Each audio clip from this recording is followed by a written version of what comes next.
All right, we're live, I guess. Let's turn this down. Sorry about not being able to contain myself there. This feels good to be on this evening. I don't know, man. There's been some weird shows this year. Some really frustrating shows, like, I don't know, when your offense can't do anything and your quarterback's overthrowing every receiver on the field and you're losing games 7-3 and 9-6. Just doesn't feel good. Tonight feels good. Just feels right. We're going to talk about the biggest news for Iowa football in a long, long time. And I mentioned to someone earlier today, I said, this is the biggest news. If this happens, this is before the official announcement happened. I said, if this happens, it's bigger than any recruiting news that Iowa has had in recent memory. And I thought, they did get a commitment from a guy named Caden Proctor this summer. I think this might be a little bit bigger. No disrespect to Caden Proctor, but we're talking about a potential game changer at the most important position on the field, folks. Quarterback.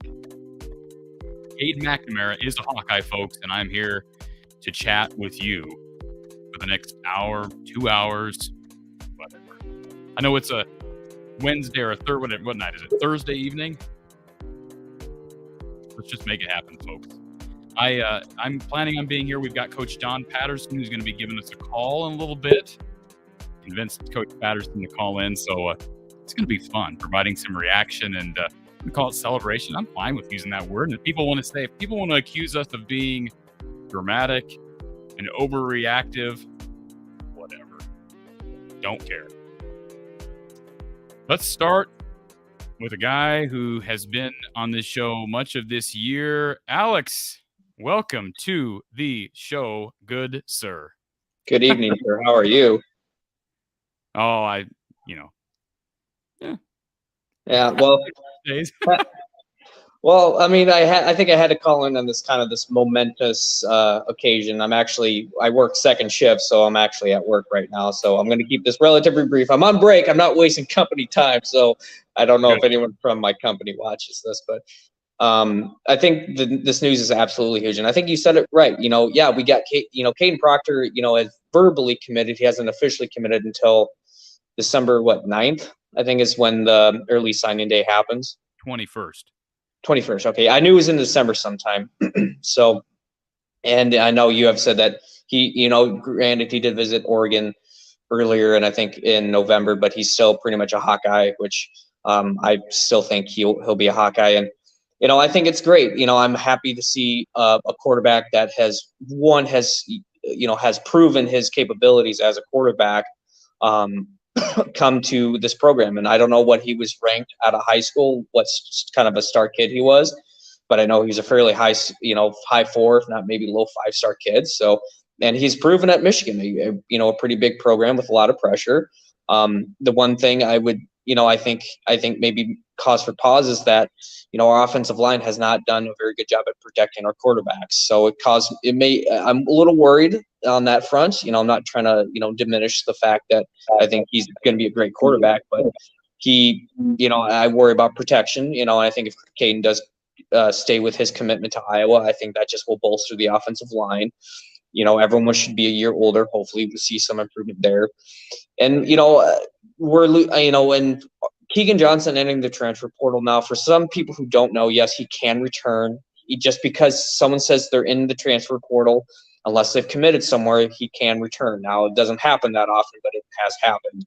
I think Iowa had a guy a couple of years ago enter the transfer portal and ended up returning. I can't remember who it was.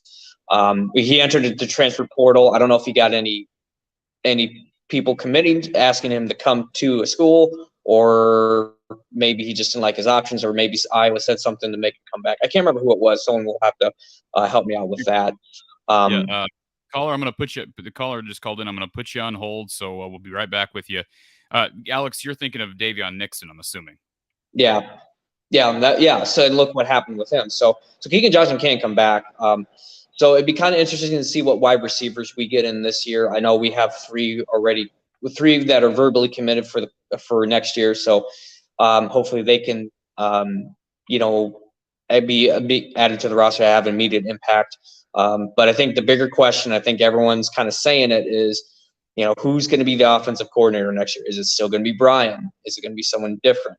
So that's probably my 2 biggest questions for next year is, one we could see potentially right away, probably after the bowl game, would be, is Brian going to still be the offensive coordinator? And then offensive line play, who's going to be, are we going to be able to protect this high caliber quarterback? And now I know he's a little more mobile than Spencer, but he's not Alex Padilla. He's not the guy he's going to run around and create plays with his legs, which, I think it's okay.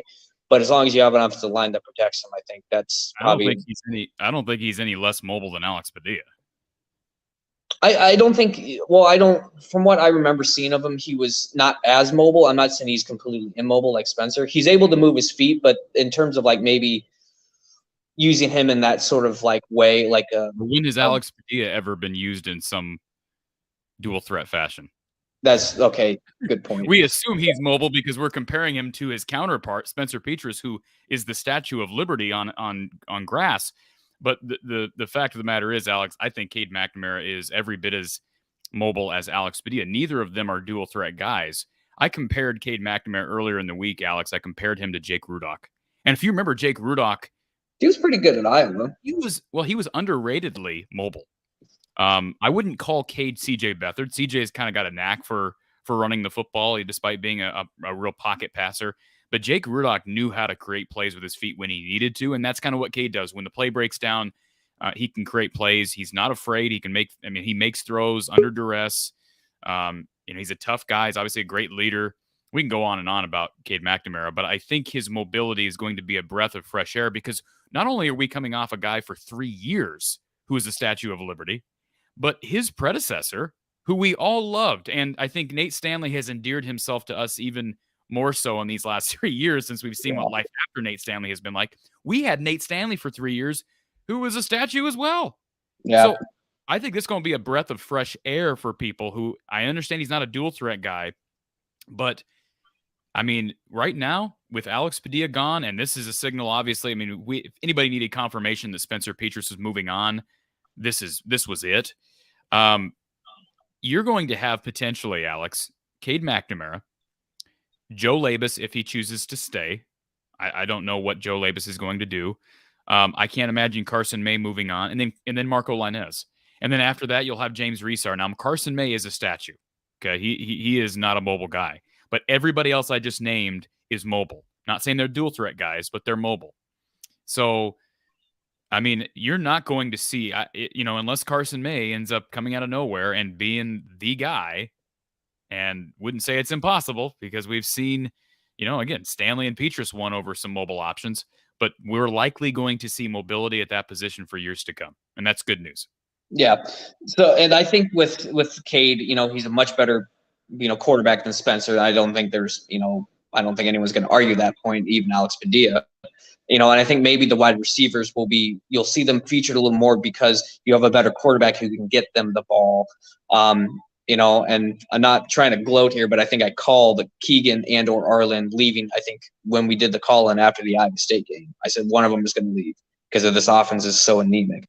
Again, they could Keegan can come back. We haven't heard anything about Arlen, but from someone said on Twitter he removed Iowa from his bio, so that's usually not a good sign.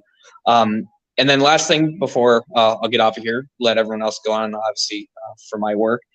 I think you were talking about like people saying, well, Brian can go back to the offensive line, being an offensive line coach. And it's just like, well, we're still keeping him on. There's still the nepotism thing. I believe you were talking with Mark Rogers on Tuesday about that.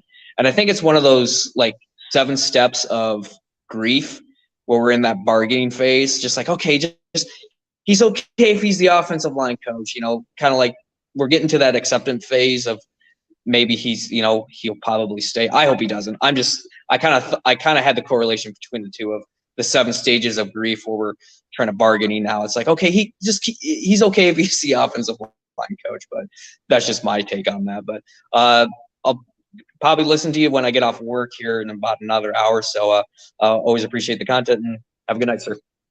Thank you, sir. Appreciate the call.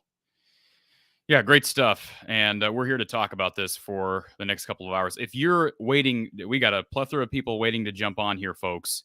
Hang tight. I will get to you. You're in line. Please do not jump off. We want to hear from you and get your reaction to the big news. Let's add Ryan to the mix. Ryan. Wait, Ryan. Hey, Corey. Look like you're pumping some iron. Is this in tribute to the big news tonight? You're pumping for CADE? No, I'm just trying not to wake the baby up. Okay. Well, appreciate you calling in, sir. Garage away from the baby's room, so. Awesome. So, I'm calling basically because I'm not exactly thrilled with the CADE signing. Okay. The only reason I like it is because I know it puts the nail in the coffin in the Spencer Petras era. Okay. I would have preferred a dual threat quarterback. Okay. But I know that's not necessarily Kirk's MO. And I'm concerned with receivers as well, with Keegan leaving. I'm also concerned because I've been Harlan Bruce going to Kansas State. And there's a receiver in the portal now at Alabama that I've heard is being recruited, actively recruited by CADE right now. Is there any truth to that? That's what I've been told. Not on anything that I would call extraordinarily reliable, but that's the rumor on the street right now. I've also been told Iowa does have a receiver visiting this weekend. I mean, they're going to have guys coming in because they are hitting the portal hard at wide receiver. And let me address your first thing, Ryan, because I understand where you're coming from. So I'm guessing you would have preferred Iowa go after a guy like the kid at Jeff Sims down at Georgia Tech, who is a dual threat. I mean, that's what he is. I'm not very familiar with him, and I know do they still run the triple option out there? No, Oh. but he's a dual threat guy. I mean, he's Yeah, I think he ran for 300 to 400 yards this past season. Okay. Yeah, I would prefer somebody who's mobile. I mean, I think Brad Banks is like the gold standard for Iowa quarterbacks. And I agree. we all know he did. So, I mean, I guess I'm trying to recreate that in 2023. Well, It here's seems like the deal. most schools who are successful now are going that route. I understand where you're coming from, Ryan, and you maybe if you caught my show on Tuesday, I don't know how much you watch a show, but if you caught my stuff on Tuesday or on Monday, I guess it was, because I've had people say that. Well, I would prefer a dual threat. I kind of parallel this to the conversation about a future offensive coordinator. Say Brian moves on, and at this point, I really don't know what's going to happen there. But say he moves on, and Iowa is going after an offensive mind as their OC.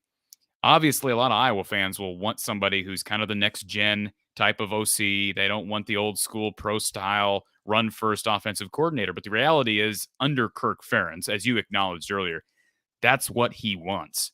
And I think he still believes it can be done that way. So the way I look at CADE McNamara, the way I look at a guy like Paul Chryst as a coach, he's probably the best you're going to get if you're under the umbrella of what Kirk Ferentz wants. Like, there's not probably a better option in the portal for what Kirk Ferentz wants than CADE McNamara. Like, perfect example is a CJ Beathard. Dude was extremely successful here. The offense wasn't great, but he is a quarterback. He's made a living in the league now. So he gives you some mobility. He's got a good arm, but he's still a pro-style guy. So as much as you and I like the idea of a true dual threat, I just don't think it's going to happen under Kirk. I agree. CJ wasn't necessarily considered a dual threat, but he was very mobile. I mean, I remember the runs that he had, especially the one against Iowa State that year, and he was making people miss. And I mean, he was, and his pocket awareness was awesome. And that's one thing that Spencer, I feel like his pocket awareness is just terrible. I mean, you can agree or disagree on that, but I don't have anything else for it. Well, one other thing, if we get that from Stanford at running back, do you think that moves Gavin Williams or LaShawn Williams out of Iowa City? I see Caleb Johnson staying, but do you think that mixes up the running back room at all? I can tell you I have not heard anything solid about running backs. I can say this, that a lot of these decisions, they're still being made by these players, and I wouldn't be surprised. I'm not saying this for certain, but I wouldn't be surprised if Iowa is targeting a guy like the kid from Stanford because they know something we don't, that somebody will be entering their name in the portal. Because decisions could have already been made. They can't enter the portal till Monday anyways. It's just, Keegan Johnson decided to announce early. Josh Volk decided to announce early, but they may already have a guy or two leaving, and that may be why they're targeting other guys. Right, and I don't see Volk as a big loss because I don't even really know who that is, to be honest. He may be like a backup guard or something. I don't know. But Harris or the guy from Stanford visiting right now, I think. I believe he's visiting Saturday, I believe. Okay, all right. Yeah. I knew sometime soon, but that's all. Real quick, I was just going to say real quick, Ryan, the other part of that too, I don't know. Maybe they'll hang on to all the running backs. I'd kind of be surprised in this day and age if they can do that, especially with Caleb Johnson's emergence. But here's the other thing that I remember. They lost Kendrick Raphael due to a decommitment during the season. So this kid was a 22 guy. He had just gotten to Stanford. So he's got 4 years ahead of him. So it's kind of a nice replacement to Kendrick Raphael. He's a 4-star kid out of high school. So regardless of what happens with attrition this year on the Iowa roster at running back, he's a piece you needed to do the decommitment from Raphael. Yeah, I mean, I'd welcome any 4-star recruit coming in, and like you said before, and I was listening to you earlier. If you're afraid of competition, then you probably need to go anyways. So that's my stance on it. I just want to say that's all I got for you, Corey. I just want to say I love your content. You got the best Hawkeye content out there. I live in Houston, Texas, and my dad introduced me to you when he came down here to visit, and I've been listening to you ever since. So I've been listening to you about 6 months, and jam up stuff. I appreciate it. Sounds good, and you got a lot of good information. So I appreciate you, sir, and tell your dad thank you. Yes, sir. All right, stay safe. Have a good day. Thank you, Ryan. Have a good one. Always good to hear from Hawkeye fans across the country, and We've got, again, a good lineup of callers. Our phone line just opened up, so our caller must have given up. So, again, hang tight if you can, because we're going to get to your calls here in just a moment. We've got Roger, we've got Stan, we've got Ryan, Leo, OS for Hawks, CJ. We've got a wide variety of callers coming. So I'm going to try to keep these calls coming. Again, we've got Coach Don Patterson going to be calling in here at some point. So if he calls in, I may have to drop whoever is on the phone line. Nobody on the phone line right now. So let's get to Roger, who's been on hold for quite some time. Roger, welcome to the show, sir. Roger. Can you hear me, Roger? We can't hear you. I hear movement. Let's try one more time. Roger, can you hear me? Roger Keegan, or can you hear me? Oh shit. Roger, I can hear you. I can hear you talking. We're going to put our caller on hold that just called in. Roger, can you hear me? Okay, and he just muted himself. Roger, we'll come back to you. You must be having issues. We'll come back to you in a moment. Let's get to Hawkeye Stan, who's been on hold. Hawkeye Stan, how you doing, sir? First of all, I think Ryan's background was fake. That was definitely a green screen. There's no way he was just sitting. Yeah, the previous caller. No, that dude was cut, dude. You see that he was ripped. I mean, he's been lifting. No, like I say, he's fake. I mean, it was a nice attempt, but I like my green screen of a crappy 1-bedroom apartment. I think that's way better. Hey, sports brings us together, regardless of our background, literal or virtual. So you started off in such a good mood, and I feel like it immediately just went downhill because everyone's bringing up the same thing. Well, you know, I'm being dramatic, but everyone's bringing up the same thing about we have to have an O-line to protect this guy, and we need some sort of change. Don't you think we need some sort of change to our offensive scheme, or was it we're just waiting for our tight ends to develop into being better? I just don't know what the solution is for next year after watching this year. This move does not change my stance on Brian Ferentz and the idea that he needs to be moved on. Yeah. Here's the deal. If and I don't know, I've heard there have been people that have reached out to me and said, I've heard this. There have been people who say, well, this is what I've been told. I've not heard anything on a source that to me is credible enough to even repeat. I would say this, Stan. If you're Iowa at this point, all right, you bring in CADE McNamara. I could see this team returning to being a top 100 offense. I think he can make that big of a difference. That's a pretty big jump. Listen, that's a big jump. It may, yeah. 123 and 130 in the country in total offense, dude. That's where we're at, man. That's so I know that doesn't sound like anything great, but heck, they won the West with the 123rd ranked offense, and they should have probably won the West this year with 130th. Now, do we have a timeline when they're getting rid of the divisions? Last year's the last year. I mean, this is the last year. Well, getting rid of, we don't know what they're going to do, but we got USC and UCLA joining in 24, and we expect. I mean, things have to change. So we assume it's going to go to the format of just the top 2 teams of the conference.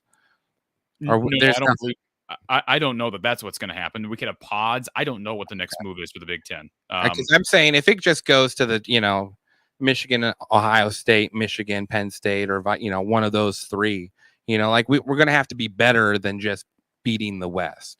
Like we can beat the West. We need a run. We need to be able to make a run past just beating the West. But next year is what I'm saying. This next season, they've still got the West in place as it is. You've got a new head coach at Wisconsin. You've got a new head coach at Nebraska. Brett Bielema is doing well, but he's still early in his tenure there. Pat Fitzgerald's in the dumps right now. He's firing everybody. Yeah. My point is they can come in here, and if I'm an Iowa fan and I want to be a pessimist, a glass half empty guy right now, I'm thinking exactly that. I'm thinking, Are you calling me a pessimist, Corey? No. But you're not the only person, Stan. A person could look at this and say, you know what? This move, getting CADE in here, gives Kirk an opportunity to double down on Brian because he understands that, hey, CADE can propel us enough to where it kind of quiets the naysayers and we can still win this division. because we got an elite defense and an elite special teams unit. I think a lot of these guys on defense are going to come back. I'm not saying a bunch of the super seniors, but we're not going to. Sounds like Justin Jacobs is coming back. That's a big one. You're going to get Cooper DeJean back, and he's going to be a year older. They got a lot of really good pieces to build around. Lucas Van Ness, maybe he leaves early, but I'm guessing he's back. So they're going to have a great defense again next year. Special teams will be another year older. I'm assuming Torrey Taylor will leave, but I don't know that. He kind of struggled at points this season as well. But if those things happen, then Iowa can win this division next year without moving Brian. And the problem with that is, according to some, the problem with that vantage point, that viewpoint, is we're still putting a ceiling on what we can do, because okay, we're a top 100, but that's not going to be good enough to beat Ohio State. That's not going to be good enough to beat Michigan. Or even if you find a way to do that, there's still going to be the vantage point from some people whose glass is always half empty, that they'll never be able to compete for college football playoff spots with an offense that's not at least top 50. And they're probably right, but it's just what your perspective is. Honestly, what it is. Did you see what Iowa's time of possession was for this year, all totaled up? No. 25. I think it was 20 to 25 minutes around there. Yeah, that's pretty much football. That's anywhere, but especially at Iowa. Especially like you said, if we go to, let's say, 90th total offense, just to give our defense more time to breathe. I mean, I don't know what the stat is for how many 3 and outs we had, but I can't imagine it looks good. Anyway, love the show. I'll let you go. I know you got callers. Also, I brought a Michigan fan over to the channel, not the annoying one in chat, the cool, nice one. But you're welcome. Which one's the annoying one? No, don't answer that. Don't answer that. Hey, I appreciate you, sir. Thank you for calling in, man. Listen to my microphone. You know who you are, Mike. All right. Thank you, Stan. Appreciate the phone call. All right, we've got in answer to James' question. James, I got you. We've got Erica. We've got Kyle. We've got CJ. We've got Ryan. We've got Roger, I think. Let's try Roger one more time. Roger, do you have your issue figured out? I'll take that as a no. Okay, let's get to Leo, who's been on hold. Leo, welcome to the show, sir. How you doing, Corey? Yeah, I've had worse days. We're doing pretty good. How are you? You're a Michigan. I know. Listen, I remember names. You're a Michigan fan, so I am, and not like we are, but hopefully you can at least understand. But Corey, it's still real. It's kind of, for me and the sensible Wolverine fans, I understand your last caller, what he's talking about too. So for us, it's kind of bittersweet. You know what I mean? Because we have so much love for CADE, for where he came from, what he did last year. And so if you guys don't really remember CADE, he has a very, very high football IQ. The kid is such a phenomenal person. He's such a leader in the locker room. He has that locker room. He's going to have your locker room. Just an ambassador for your program. And just, again, it's so bittersweet because I understand what we have with JJ McCarthy. And I'm loving this year. He finally showed me something last week that I was like, whoa. For a while there, I say, I understand he can run, but I don't see the arm thing. I might as well have CADE back in there. What's going on? Yeah. So it's kind of bittersweet in that way. But you guys got a great young man coming to your program. I want to ask you this, Leo. Why? And I understand fan bases can be toxic at times, including the Michigan fan base and the Iowa fan base. There's just always going to be these people that are either apologists that can't see things through objective lenses, so to speak. But there's also going to be the people that just don't have anything nice to say ever. But there have been people that have come to me and said negative things about CADE, and that he quit on his guys. I've never heard that from anybody up until this week when he entered the portal. Is that just people sour because they have this idea of what the portal is? Is there any indication that he ever quit on his guys once JJ was named the starter? Not ever. Now I understand you could tell he was just like, hey, I won the Big Ten championship. I beat Ohio State for the first time in a million years. We went to the playoffs and things. But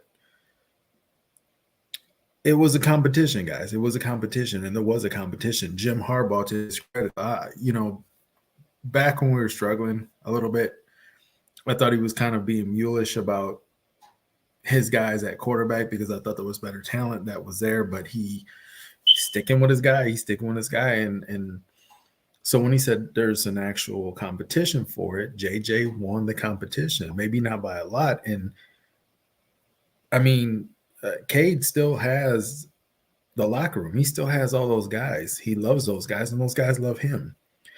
And I was really ticked off in that game.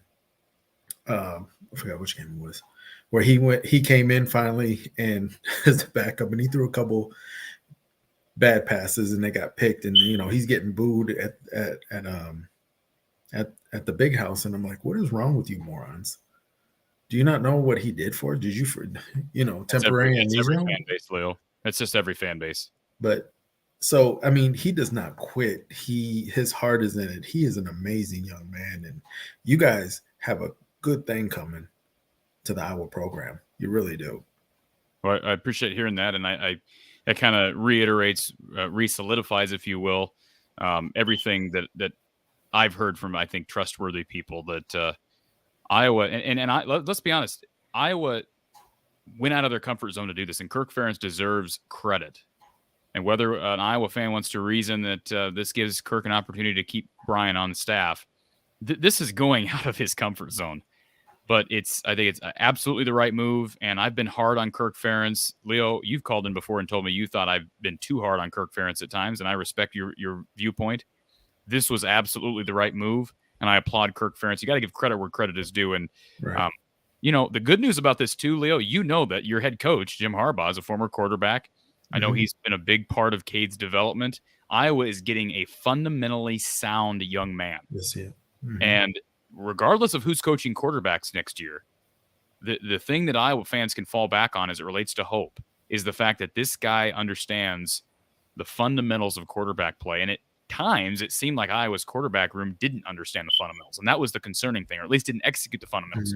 We've seen Cade at a high level do this. So just to me, a A+ ad all around. I'm with you.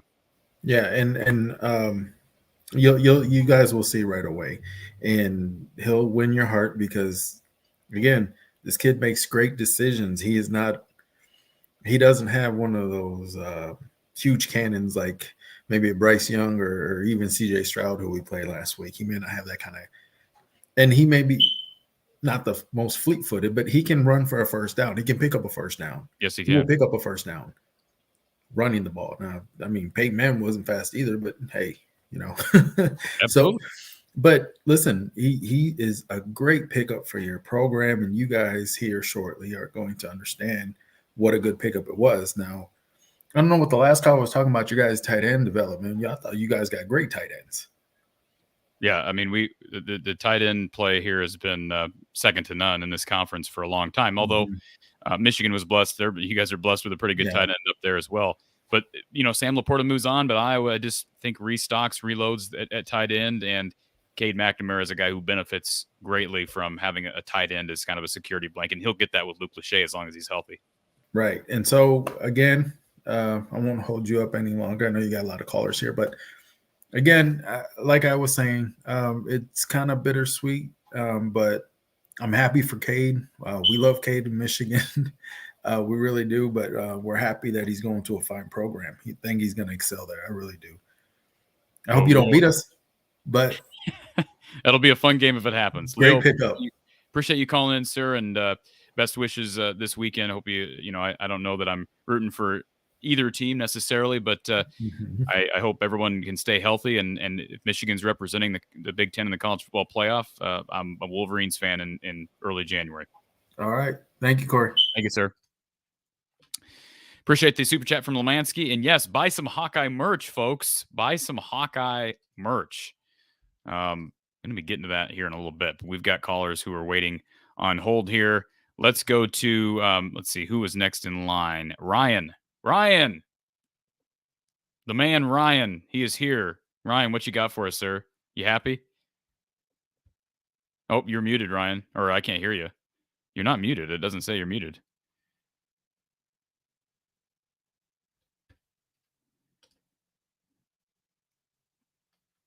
Ryan can hear me, but we can't hear Ryan.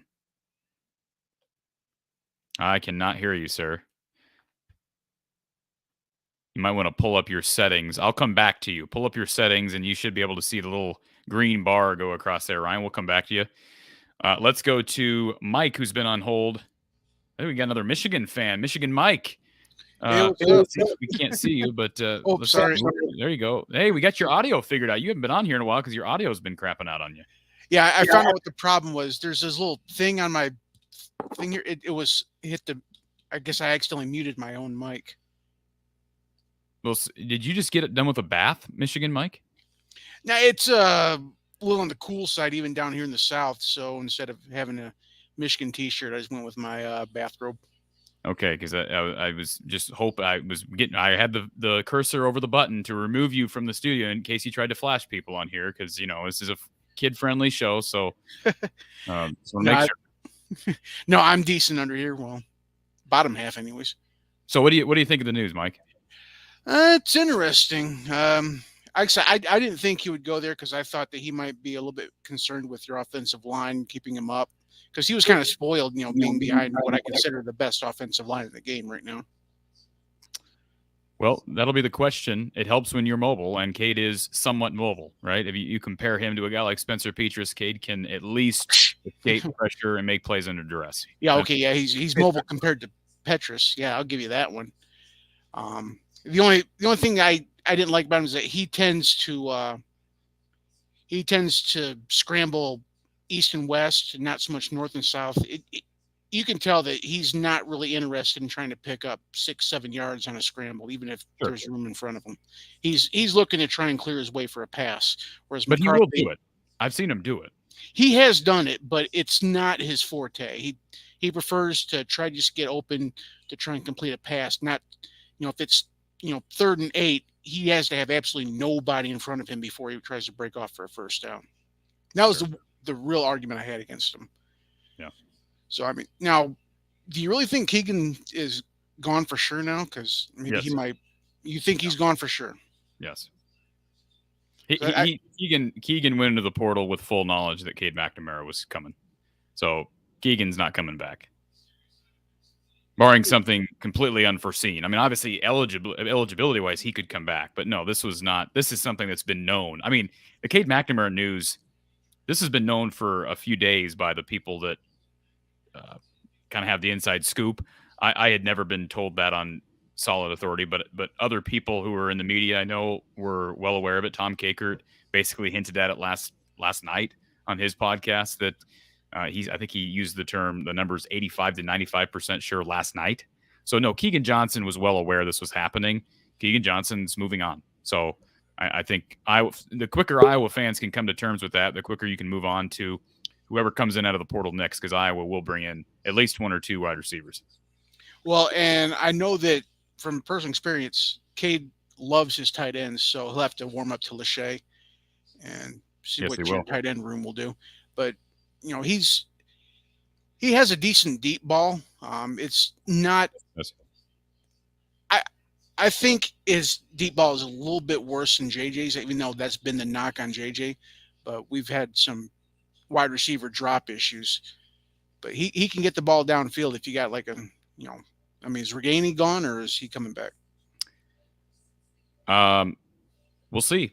We'll see. I think he's coming. I have a feeling he's coming back, based on the fact that Iowa's probably recruiting him really hard right now because they need him. I mean, they're thin at wide receiver. And hopefully, Proctor sticks around now.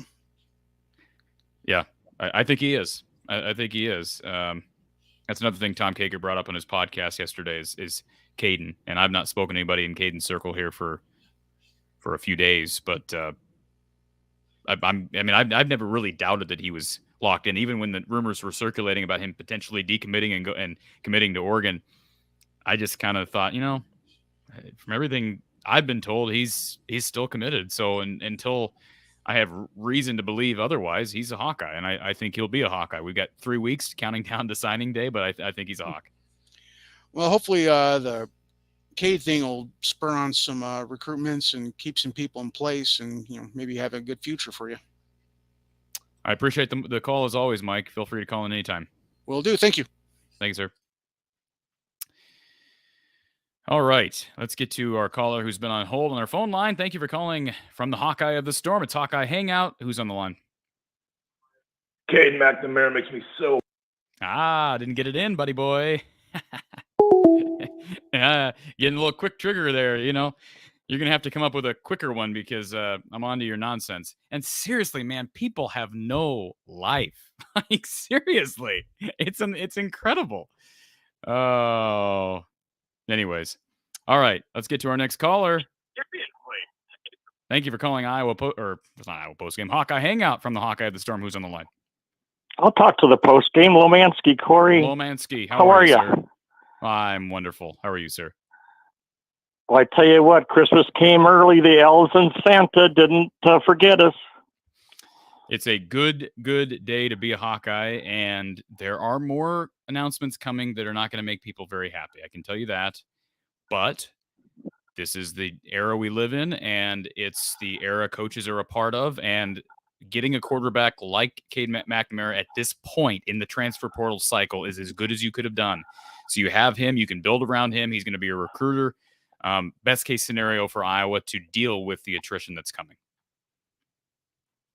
I really think this will help with the national narrative. We went through hell for a while with after the Iowa State loss, which really bothers me since, Iowa State is on the bottom of the Big 12 with a good defense and probably as lousy an offense as we had to put up with in 2022. But, McNamara has made national news and he stayed in the Big 10. And I was worried he wouldn't stay in the Big 10, but I'm glad he's a competitor because he wants to play Michigan. The great thing about athletes is their competitiveness. You're seeing it on the Iowa basketball floor. I mean, Connor McCaffrey is he's a rough and tumbling, let's mix it up dude. And you can imagine CADE coming to Iowa. You don't have to get him up for the Michigan game. I mean, there are competitors out there. We forget that, but I'm thrilled with the Iowa narrative and the people that haven't been following national news. We're kind of getting up to full speed on the portal and people moving around and we pay for play nationally, and so we got to get used to this. 3 out the door and 2 in the door, or 4 out the door and 1 in the door, and even Dabo Swinney, the great Clemson University, is battling this. So Hawk fans, hang in there and just realize this is a whole new game that we've got to get used to. People coming and going. You've got a lot more work to do. 365 for sure, and I'm sure your ear is to the ground and talking to Don, and it's a lot different, isn't it? Oh, it's I mean, like Mark, you listen to Mark Rogers' show, Lomansky. People like Mark Rogers, who's doing it on a national scale, but even people like me that is trying to operate a channel like this and a platform. There's always stuff to talk about. I mean, just because you have you got the off season in addition to basketball, and we've got basketball till March. There is always stuff to talk about now with the transfer portal, with NIL, with recruiting. There's just always stuff to talk about, and that's fine. I mean, it's a few days ago, Lomansky, after what was that? We had a basketball, but I can't even think of what game it was. I think it was after the TCU basketball game. Or maybe it was after the UConn women's game, and I did a segment. And the next day, I mentioned to a family member, I said, I think I need a break. I think I just need a few days off. I think I just kind of burning the candle at both ends. And so that's going to have to wait a few days because I was, I guess, ignorant to the realization, the reality that is the portal right now. And that is these first couple of weeks of December are they're crazy. They're insane. And the window doesn't even open until Monday. So you're right. It's a busy, busy time, but this is college football in the 21st century. Well, you look down and see how many people are watching you now at 10:31, Corey, that you might to put a smile on your face.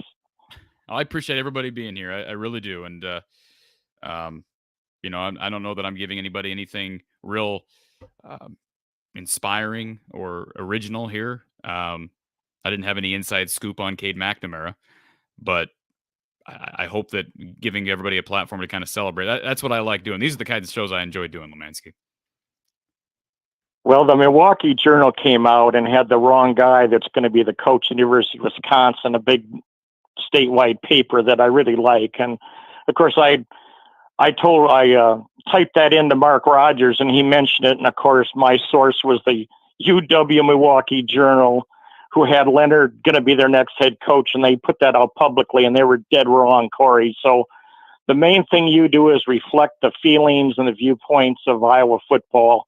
And of course, there's many feelings out there, but you keep us between the rails with Don, and tell Don hi for me, and I'll get off the phone. And what a great night for Iowa football, because McNamara could have gone anywhere. I'm sure anyone with a need across the Power Five would take CADE McNamara to snap of the fingers. And he looked around and said, I want to be a Hawkeye. And maybe this year we all looked around and felt like little brother to Michigan and Ohio State, and we got kind of sick of that. But who is the other guy? I'll close with this. We've got a pipeline to Michigan, Corey, and I think I can stump you. Do you know what other great Michigan find that wanted to come to Iowa City and be a Hawkeye that changed the momentum of Iowa football permanently? Do you know who that guy was? Tell me. He was a coach and an athletic director. Yeah, Bob Elliott. Bump Elliott.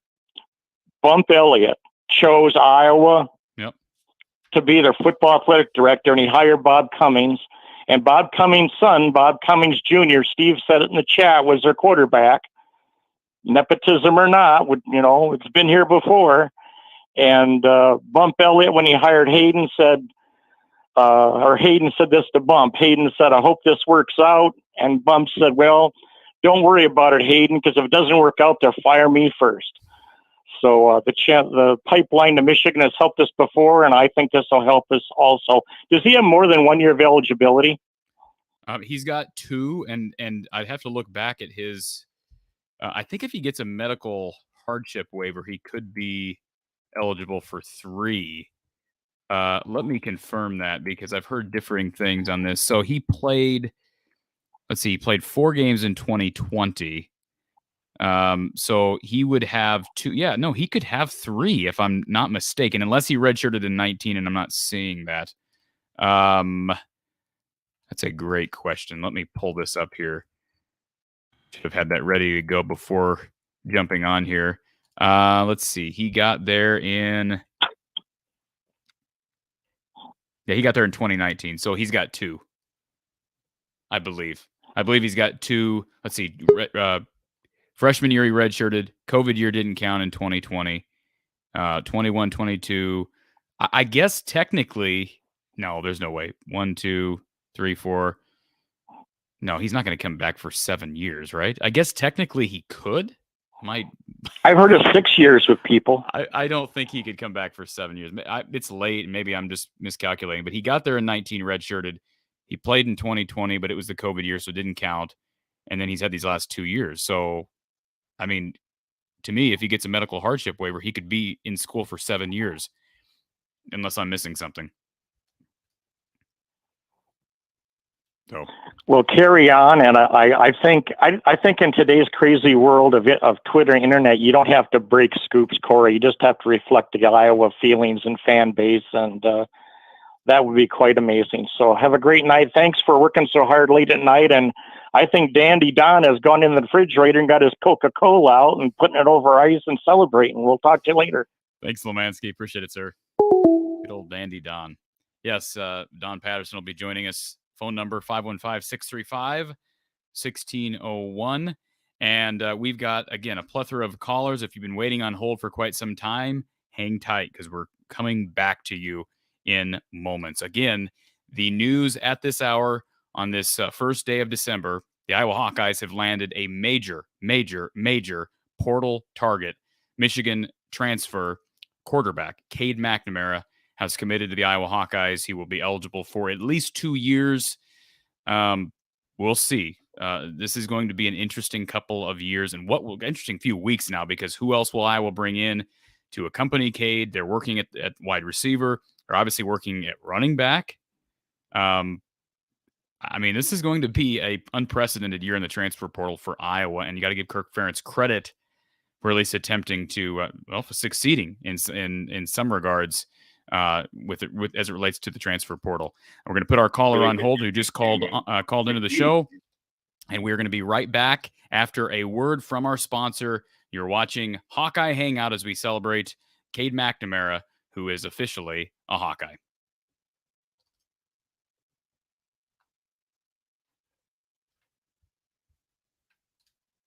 Welcome to Iowa Floor Covering, a locally owned flooring store in Bondurant, Iowa that specializes in do-it-yourself projects. If you're a contractor or a DIYer, Iowa Floor Covering has your back. Right now at Iowa Floor Covering, get tough core click-together 4.5 millimeter waterproof vinyl flooring for $269 per foot when you install it yourself. That's a much better value than you'll find at any of the big box stores. Looking for other types of flooring? They can help with that too. Between their exceptional product knowledge and commitment to customer service, the guys at Iowa Floor Covering will provide everything you need to complete your DIY flooring project. So what are you waiting for? Skip the box stores now and visit iowafloorcovering.com/DIY. That's iowafloorcovering.com/DIY. Promotional pricing only available with self-installation.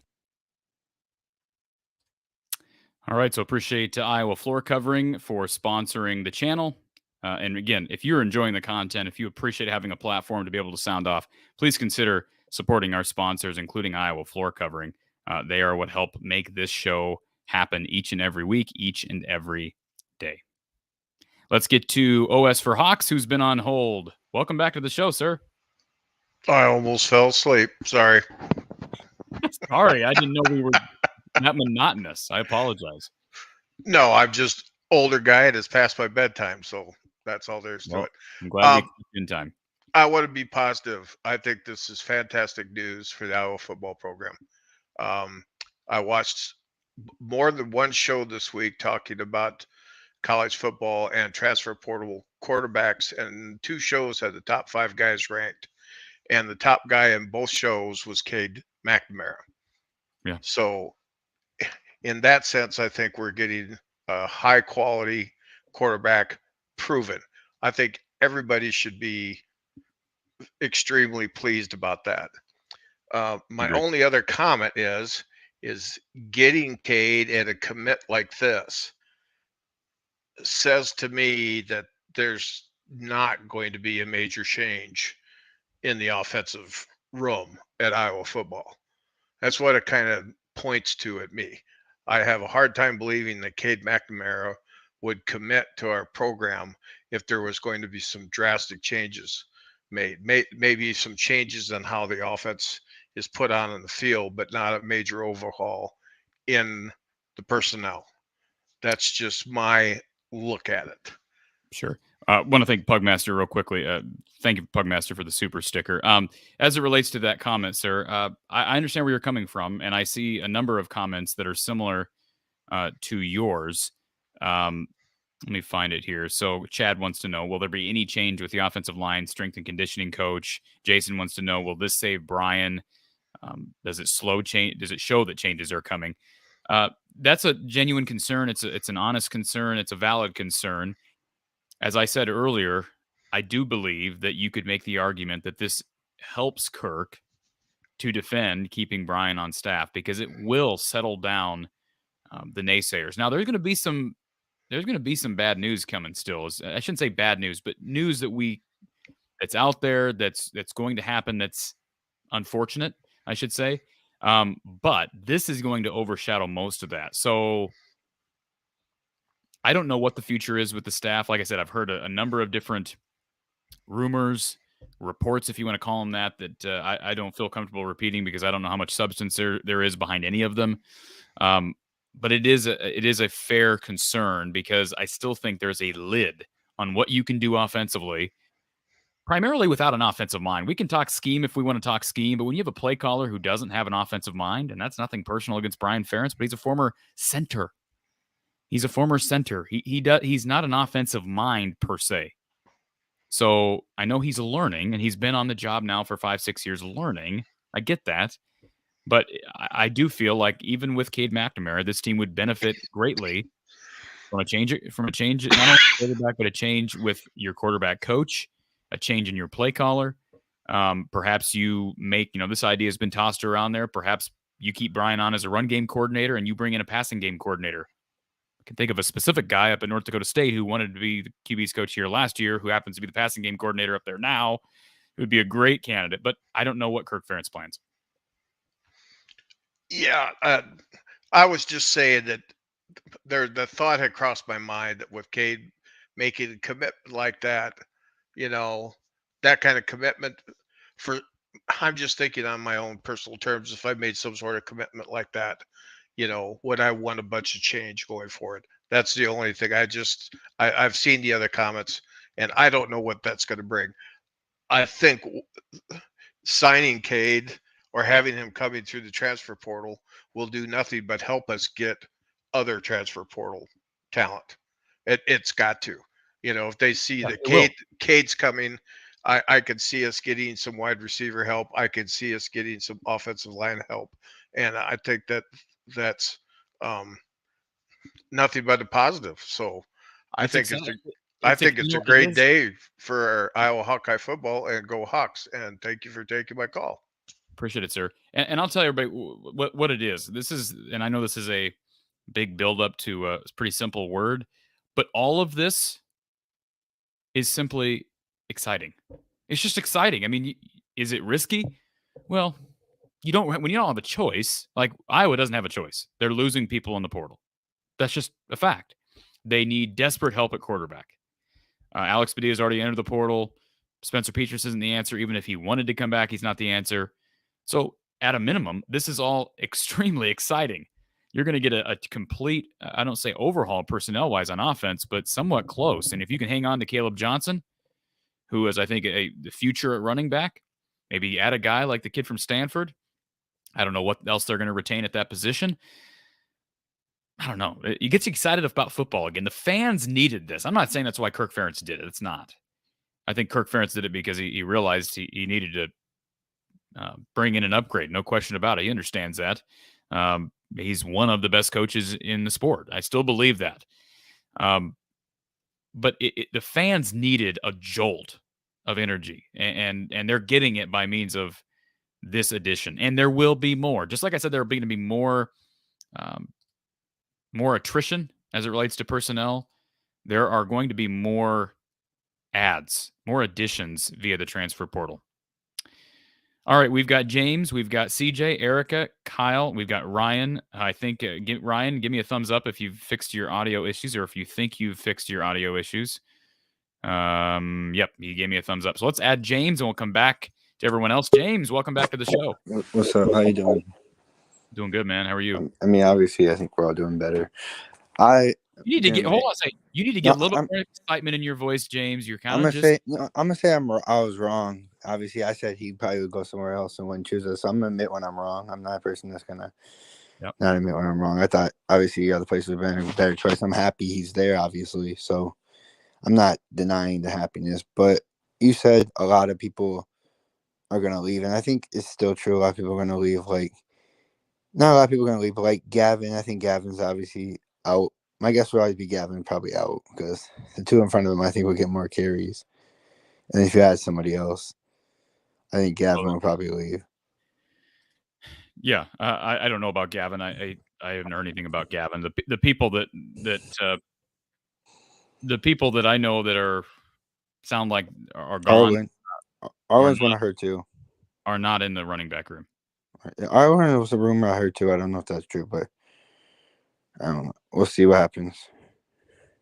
But we will. But one thing I thought was funny too is you see Orlando Trader put his name in the transfer portal again. No, did he really? Where was he at? Grand Valley State or something like that. He was at Grand Valley State? Whatever GVSU is. He put it on Twitter. He went to whatever that was because he didn't have a home last year, and now he's trying to get back into the FBS. Yeah. Yes, with Orlando. Yeah, I don't know. But he put it on Twitter. I just thought that was funny. I was like, dang. But one thing I wanted to say for me is like I've heard, like I know somebody in the recruiting office. Like, he does not a recruiter, but like he works in the office, like sends tapes and stuff. So like, he kind of gives me some hints. Like Cade coming here gives us like he's recruiting other people. So like him coming here is not the only thing. He's recruiting some wide receivers. I could say one of them because obviously it's already been confirmed by some people. Trayshawn Holden's one of them from Alabama that he's trying to recruit to get to Iowa. That's not saying he's going to come to Iowa. It's just a rumor. Like, not a rumor, but like he's confirmed to have talked to him. Cade has. Whether he comes or not, that's his choice. But like, it's good to see, you know, people we get recruit people. Like X recruited, not Caden as much, but I think he helped get Caden there. You know, like getting always recruits that can get other people to your school is always a big thing. Absolutely. Yeah. And I heard the same thing. Holden from Alabama would obviously be a big fish in the portal. It sounds like they've got an FCS guy visiting here soon. We'll go into details right now because that was not given permission to share that. But yeah, it sounds like they're hitting the portal hard. And again, the window hasn't even opened yet on some of these guys. So now here's the deal. With the way the rule is set up, guys can't. I mean, Cade McNamara can contact whoever he wants to contact. Yeah, he could change his mind if he really wanted to. What? He could change his mind if he really wanted to because it's not official until. No, I know, but what I'm saying is Cade McNamara could recruit anybody, whether they're in the portal yet or not. I mean, there's no limitations on players. What do you think happened with Charlie Jones? You know, with the Aiden O'Connell, Tyrone Tracy situation. So. I'm not saying Cade's going to do that, but no, they're making a hard push for some of these receivers, both at the FCS Group of 5 level, and it sounds like maybe beyond that. Yeah, for sure. It's obviously something too. Like you kind of pick it apart. Like you obviously the offensive line would help, and obviously Caden's going to be a big help no matter what because he's a day one starter. Like I don't think there's any doubt he's a day one starter at tackle. So, like, you got to think of it that way where, like, yes, they should add another tackle. It's just they need to add offensive line. They need to add a lot. I just think it's great to see Kirk actually doing it. Like, actually realizing he needs to do it. Because, like, you know, he's always been the person that's never done it or never, like, wants to go to transfer portal. He kind of thought the transfer portal was the old way of doing it, but now he's going in there. Also, I've heard that, like, whatever they have for the NIL setup, what was it called again? Iowa has some Swarmcast or whatever for that they were helping get Cade there for like some NIL money and stuff too. So that's the big thing too, that he's not afraid to get some money going to have to get recruits, which is obviously always something you're gonna have to do in the transfer portal. So yeah, you're absolutely right. There's going to be more movement with personnel. We'll see on the coaching staff, but you have to be proud of Kirk Ferentz for his willingness to recognize the era in which we live, because I mean, there's things are going in hyper speed. There are coaching changes, again, the portal, NIL, everything, and you're going to get left behind if you don't get with the program. This is a sign that Kirk recognizes that. Again, Kirk is not dumb. Kirk is a well thought out individual. He's a very thoughtful person. I think he's gotten a little bit of a blind spot as it relates to his son, but just happy to see him doing this because it's certainly not in his comfort zone. Then a couple questions for you. So obviously Petrus, I think this means Petrus is gone for sure, obviously. But do you think he retires from football? Like, you think he's done playing? Or you think he's gonna go somewhere else? I just want to know what you thought. I have no idea. I don't know. I have no idea. And then McNamara would technically have 3 years left because you have the 2 plus the COVID year if you wanted to take a COVID year, at least. But you don't have to take a COVID year, obviously. I don't think he took a COVID year yet because he was a sophomore. He's a sophomore he was a sophomore on the roster, which will line up to him. Well, he redshirted in 19, so technically his redshirt freshman season was the COVID year. So you're right. But he'd have to get a medical exemption. But that would be 7 years. I can't imagine him being in school 7 years. I don't think he would either. I was just saying that, but like, I was afraid it's gonna be interesting in what like Joey does because like. Obviously, you know, Iowa kind of has the tendency of going to the next guy in the pecking order. They like you have a quarterback battle is pretty much the next guy. You know what I'm saying? Like, this would be the next oldest guy unless they get a transfer. Then that's usually the guy they go with. You know, that's just usually what they do. They don't really go behind somebody a lot of times. In a way, you know, they just usually go next man up. So like, I think it'd be interesting to see what he does with the transfer portal, because transfer portal is a new wave. But one thing I want to say, you said Stanley was a statue earlier. He was a statue, but he could also make a lot of throws. He had people in his face and just still just swing it anyways. He was a statue though. Yeah, I'm not denying he was a statue. And I'm not knocking him for it. I'm just saying. Yeah. Nate Stanley was a statue. Yeah, he was a statue, but he was a different statue than Petrus. He was a statue. 1,000%. 1,000%. But I want to say one thing too, and I know Petrus obviously doesn't care about media, but I appreciate everything he did. I know we always bash on him about everything, but he did as best as he could for 3 years and got us to a Big Ten championship game at least one of those years. So I appreciate everything he did for us, and I hope that he doesn't. I don't think he ever will, but I hope he doesn't look at us fans, some of us fans, as oh, I don't like those people because they booed us. Yeah, people might have booed him, but for me at least, it's he tried his best at some points, and he lost a Big Ten championship game at one point, which is something you never be able to. We can always say at least, even though the game didn't go the way we wanted it to. But I just want to say I appreciate him, and so the fans that booed him. I mean, I booed him too. I was mad, obviously, because you want him to play better, because he can play better. It's not I'm bashing him because I think he sucks as much as I think. No, he can play better. You know what I mean? I've seen him play better before, so it's I just want him to play better, kind of thing. I get you. We all wanted him to play better, and I didn't know you'd be on this way. I just got home from my basketball game and I saw you were on, so I hopped on here just to see what you're doing and enjoy your night. And hopefully more news to come, obviously, for both good and bad. But it's never really bad news. I hope everybody transfers good luck, because obviously they're doing what they think is best for them. So I appreciate the call, James. Yep, bye. So here's the deal. We've got people on hold. Again, I'm expecting Coach Patterson to join at some point. Maybe Coach Patterson's watching and biding his time. He knows we got tons of people who are waiting here in the chat. Now, Tim, May is not a statue. Well, all right. I'm gonna count that you know more about Carson May than I do. Watching his high school film, he appears to be somewhat of a statue. Somebody said earlier, where's the comment here? From Bellator de Veritas, one of our premium subscribers. Appreciate the comment. Cam Newton was 6'5". Height has nothing to do with mobility. Well, not saying you can't be mobile and be a bigger guy. James Arisar is coming in here in a couple of years, and he's kind of known to be a mobile guy. But at the same time, Cam Newton is kind of the outlier. James Arisar is kind of the outlier. When I say statue, I'm not saying a guy can't move. I'm not saying like Spencer Petras, but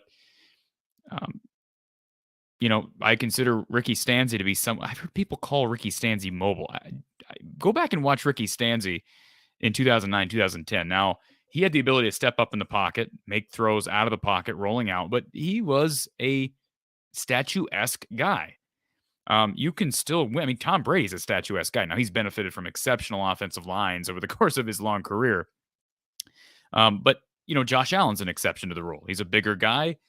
He is mobile. So I would disagree with the idea that height has nothing to do with mobility.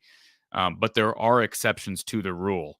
I hope Carson May's more mobile than I see him as, but I guess we'll have to wait and see. We'll see if we get him in the bowl game at all. I'm assuming Joey Labus, the talk on the streets that Joey Labus will get a shot in the bowl game if Petras isn't healthy, but we may see Carson May as well.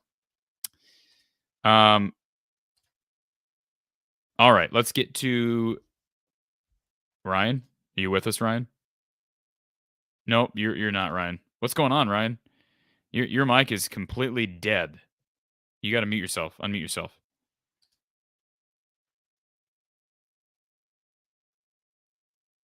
No, you're still dead air, man. Feel free to give us a call when the call line opens up, because you are silent. Silent as a cucumber, Ryan. I wish we could have gotten you on here. You're welcome to try to give us a call when the phone line opens up. Let's get to CJ, who's been on hold. CJ, welcome back. Hello, how are you?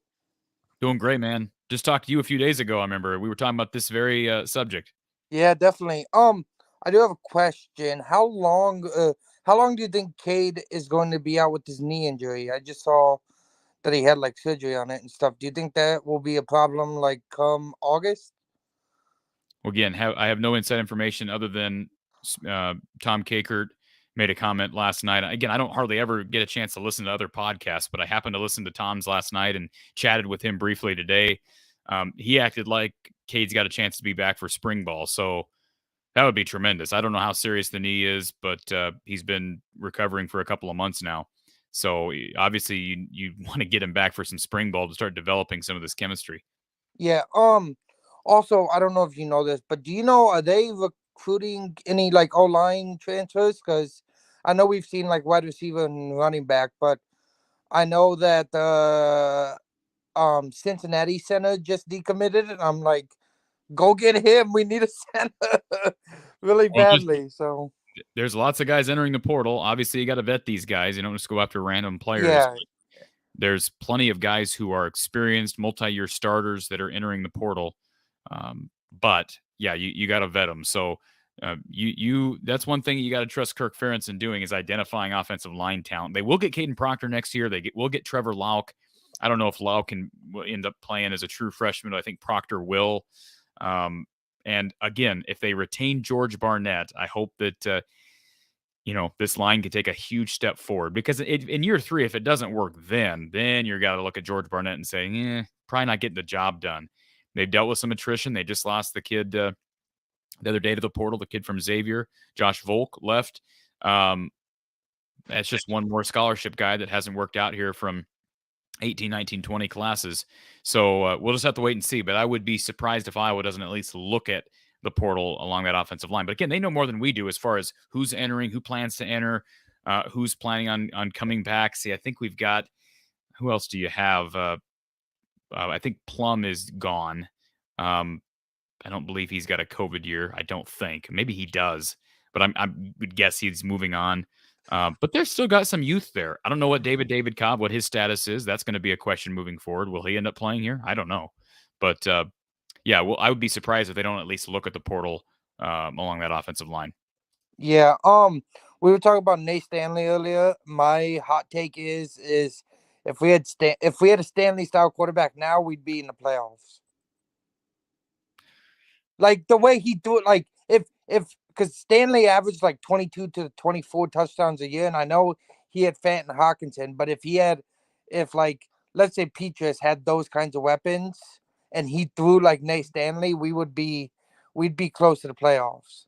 We would at least have won the Iowa State game and a few, because we could spread the ball out more. I feel like in a few games early on, we were only passing it to Laporta, and that was it. Or like we would only pass it to Laporta, because early on none of our wide receivers were involved. So I just feel like let's not forget that so 2019 Iowa won a Holiday Bowl, beat USC, very memorable performance offensively. But bam, they struggled up front. And Nate Stanley, I called him a statue earlier. Boy, that dude was tough. But I think back to that Penn State game in 2019. I think back to the Michigan game in 2019. Yep. He had no chance in those games. So Wisconsin line, if you don't have a guy who's mobile, it's going to be hard to produce. Yeah, definitely. Do I think they would have won the West? Absolutely. I mean, heck, they were one game away against Nebraska at home, one game away from winning the West with Petrus. So no, with Stanley, I think I would have picked them to win the West. I don't know about playoff though. I think they just offensive. They've still got to do a lot of work up front. Yeah. I know that we don't always go off Twitter, but like with McNamara, he liked Iowa stuff like early on, so we kind of knew they were target. I know Trayshawn was like contacted, but apparently he liked a lot of like the McNamara transfer stuff. So yeah. I know people don't go off that stuff, but like now social media is like the thing. So it's like Arlen Bruce taking Hawkeyes out of his thing. It's like, oh well, that guy's trending. They do it for baseball all the time. They're like, oh, baseball guy, he removed all his pictures of his team. He's getting traded or whatever. So that gets me excited, but it also do you think Iowa should target more short, faster wide receivers, or like taller, longer, but maybe a little less speed? I'm going to fall back on something Don Patterson said to me recently, CJ, and we had this conversation about who you target at wide receiver, because it's a great question, first of all. And what Don Patterson, as a former offensive coordinator, said is that he believes there's too much emphasis placed nowadays on height. Yeah.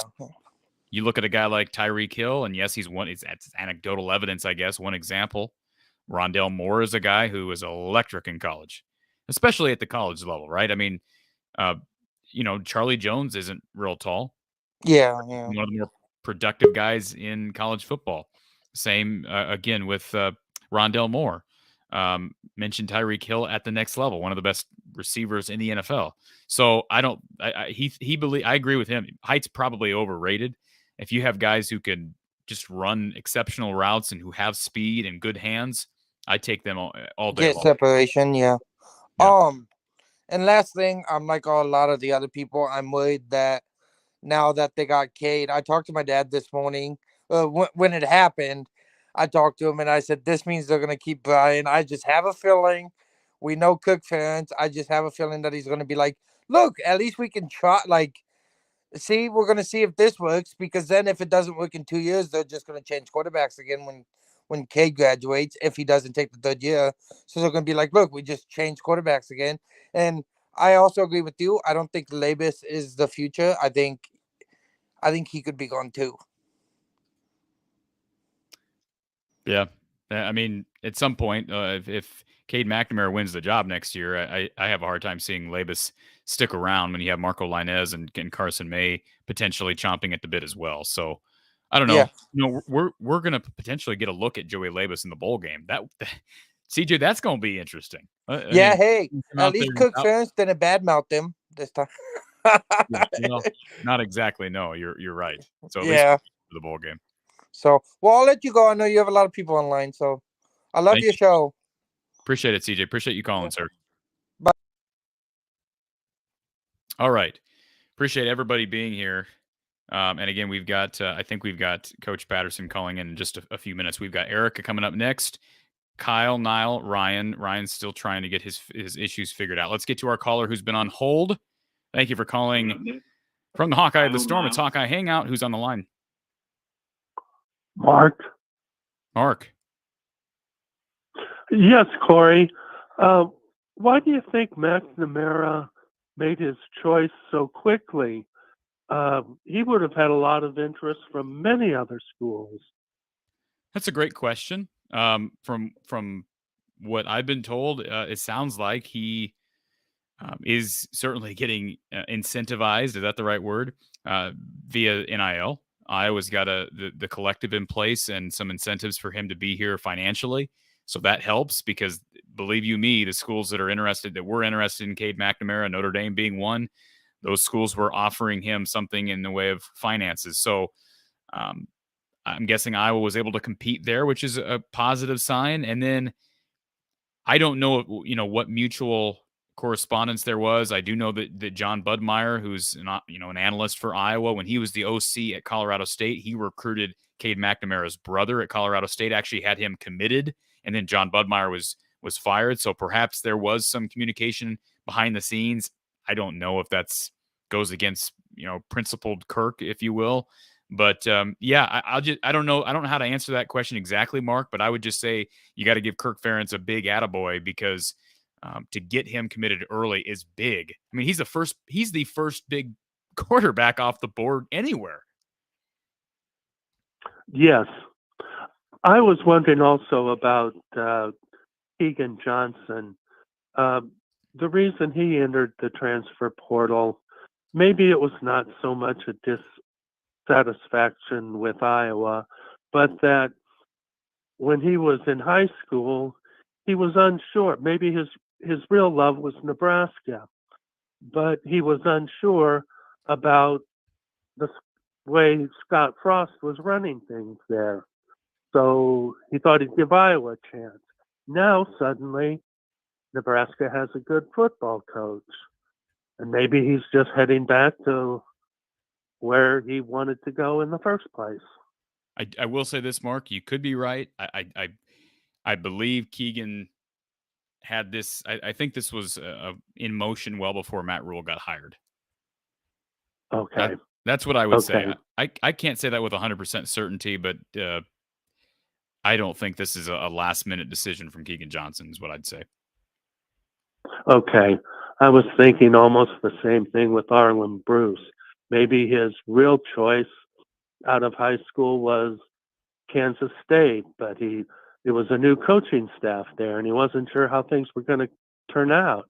And now that he sees Kansas State's got a real good coach and they're doing well, maybe that's the reason he heads into the portal. Yeah, I mean, that's I'm not at liberty to repeat anything that I've been told as it relates to more portal activity, but the bottom line is, Mark, regardless of who leaves, and again, there are going to be guys that leave, more guys on offense. They are going to be okay as it relates to numbers. Now, what caliber of these wide receivers and skill position players that they bring in, are they going to be able to match guys like Keegan Johnson or whoever else leaves? Those are question marks. But I think that Iowa has known this for a while, that they'd be losing these guys. So it's not like it's catching them off guard. It may be a surprise to some fans who aren't kind of keeping up with the message boards and the rumor mill out there, but this is not a surprise to Kirk and company. Okay. Love the show. Thanks a lot. Appreciate it, Mark. Appreciate the phone call. All right. We've got Erica. We've got Kyle. We've got Niall. We've got Ryan hanging out. And we're going to be getting to your phone calls in just a moment. Appreciate everybody being here. We still got about 630 people on. Want to give a big shout out to Ascent Nutrition that's sponsoring the show this evening. We'll get a brief message from Ascent. Be sure to consider supporting this business that's owned by a former Hawkeye. So we'll get a message from Ascent, and we'll be right back here at Hawkeye Hangout here from the Hawkeye of the Storm. Hawkeye fans, let's talk about health and performance optimization for a moment. Our sponsor, Ascent Nutrition, offers amazing products. It's actually owned by former Iowa graduate Lance Shuttler. Now, I've decided to partner with Ascent Nutrition because of their unique approach to human health. Ascent offers an organically grown, mold and mycotoxin-free coffee. It provides a pure, clean, and rich flavor without those pesticides that most coffees are treated with. They also offer an algae oil DHA, which is used to support brain health, memory, and focus, as well as proper nervous system development in adults, children, athletes, and even pets. Now, lastly, their unique crafted wild pine pollen is used to support cardiovascular health, hormonal function, and a healthy libido. Your purchase not only supports this channel, but the business of a former Hawkeye. Visit goascentnutrition.com or click the link in the description below and use the code Hawkeyes. That's the code Hawkeyes to receive 15% off your total order from Ascent Nutrition. All right. Appreciate Ascent Nutrition. And I'm told Coach Don Patterson's trying to call in. So Don, if you're listening, 515-635-1601, sir, or you can click the link in the description below. I did not get Don set up prior to this, so we were kind of running on short notice with women's basketball game, which, by the way, defense is just, I don't understand it. Anyways, we're going to get Don on here, 515-635-1601, and I hope Erica and Kyle and Niall and Ryan, you're hanging tight. Because we are going to get to you ASAP. But I know it sounds like Don's been trying to call in. So, Don, again, give us a call. I think we've maybe got Don. Maybe. Thank you for calling from the Hawkeye of the Storm. Who's on the line? Richard Colony. Richard, how are you, sir? I'm doing just fine here in Jackson, Michigan. All right, Richard, I've got Coach Patterson who's trying to call in. Can you call right back? Sure will. Thank you, Richard. All right. Coach Patterson, can you hear me, sir? Don? Yes, I can. Can you hear me, Don? Yes, I hear you. Don, we appreciate you being here. We've had some people that have been waiting to hear from you, and I chatted with you briefly before the show. I appreciate you taking the time to be here. First of all, we got a lot of excited Hawkeye fans, and I think deservedly so. You and I have talked about CADE McNamara and his potential impact if he were to be added to this roster and to this group. Just your initial takeaway from when you heard the news today that CADE McNamara has committed to Iowa. Well, I certainly consider it to be wonderful news. I think there's a lot to be said to be able to bring in a guy that's played in a lot of big games, that's handled the pressure of a big game well. I guess McCarthy's a better athlete. I'll give him that. But I think an apt description of McNamara, for what I've seen, and you've always heard me talk about quarterbacks needing to be able to serve in this role. I have no trouble calling him a field general because it looked to me like he did a good job of running the show a year ago. He might not have great talent for the NFL. I don't know what the NFL thinks of him. To me, there's still some time to evaluate him. You know, he's going to play for at least another year and play for us. That's a good thing, and we'll certainly do everything we can to support him. I'm sure he recognizes the defense is going to be strong again. Our kicking game is always good. A lot of players are coming back on offense, many of which are younger and have a lot of time for improvement. I think he's got an opportunity to become a great leader for us next year and to do for us a lot of what he did for Michigan. And that excites me to think about that. I know this is probably not something you as a coach think about, obviously one step at a time, but what is the ceiling? Let's just play hypothetical. We don't know exactly what the roster turnover is going to look like when all is said and done and the dust settles on this transfer portal cycle. And as you know, Don, it is a wild, wild west scene. But with Cade McNamara, say he were to be added to this year's roster, given what you had on defense, given what you just talked about, the kicking game, special teams, what would the ceiling be on a team that added Cade McNamara in 2022? What do you think this team could have done? Well, I think we'd be playing this weekend against Michigan. I agree. Not hard for me to believe that. I think, let's face it, you heard me say before, Corey, Coach Fry always famously said, your quarterback is the carburetor to the engine. If your carburetor's not good or your carburetor's out of sync, then your car's not going to run very well. Cade McNamara represents a really reliable carburetor. That's a good thing. So I'm excited about. I'll tell you another thing that comes to mind for me. A lot of people are amazed that Cade's made up his mind where he wants to be.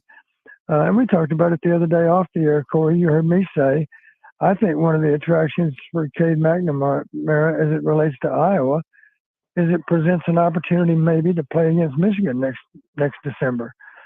And of course, we have a lot to prove before we're going to Indianapolis next winter, but that's certainly a possibility for us. We've proven that last year and this year. We were as close as you could be without being there this year. And it's not hard to imagine that Cade McNamara is going to make a difference. So it is exciting. And here's another point that Coach Fry used to make. Sometimes he would actually maybe as a group of coaches, we would be uncertain as to whether or not we should offer a particular kid. But there were times over 20 years that Coach Fry said, I know a lot of you guys weren't sure that we should make this offer to this particular player. But he said, I'll tell you one reason I offered him. After I got to know him even better, I'm talking about on his official visit, of course, typically. He said, one reason I offered him is because that young man is excited about wearing our uniform and playing for Iowa. And it may sound crazy, but it is a little bit of a factor. The guys that are excited about wearing your uniform are the ones that are going to do the best job of maxing out on their abilities and doing everything they can to achieve their goals and to help the team achieve its own goal.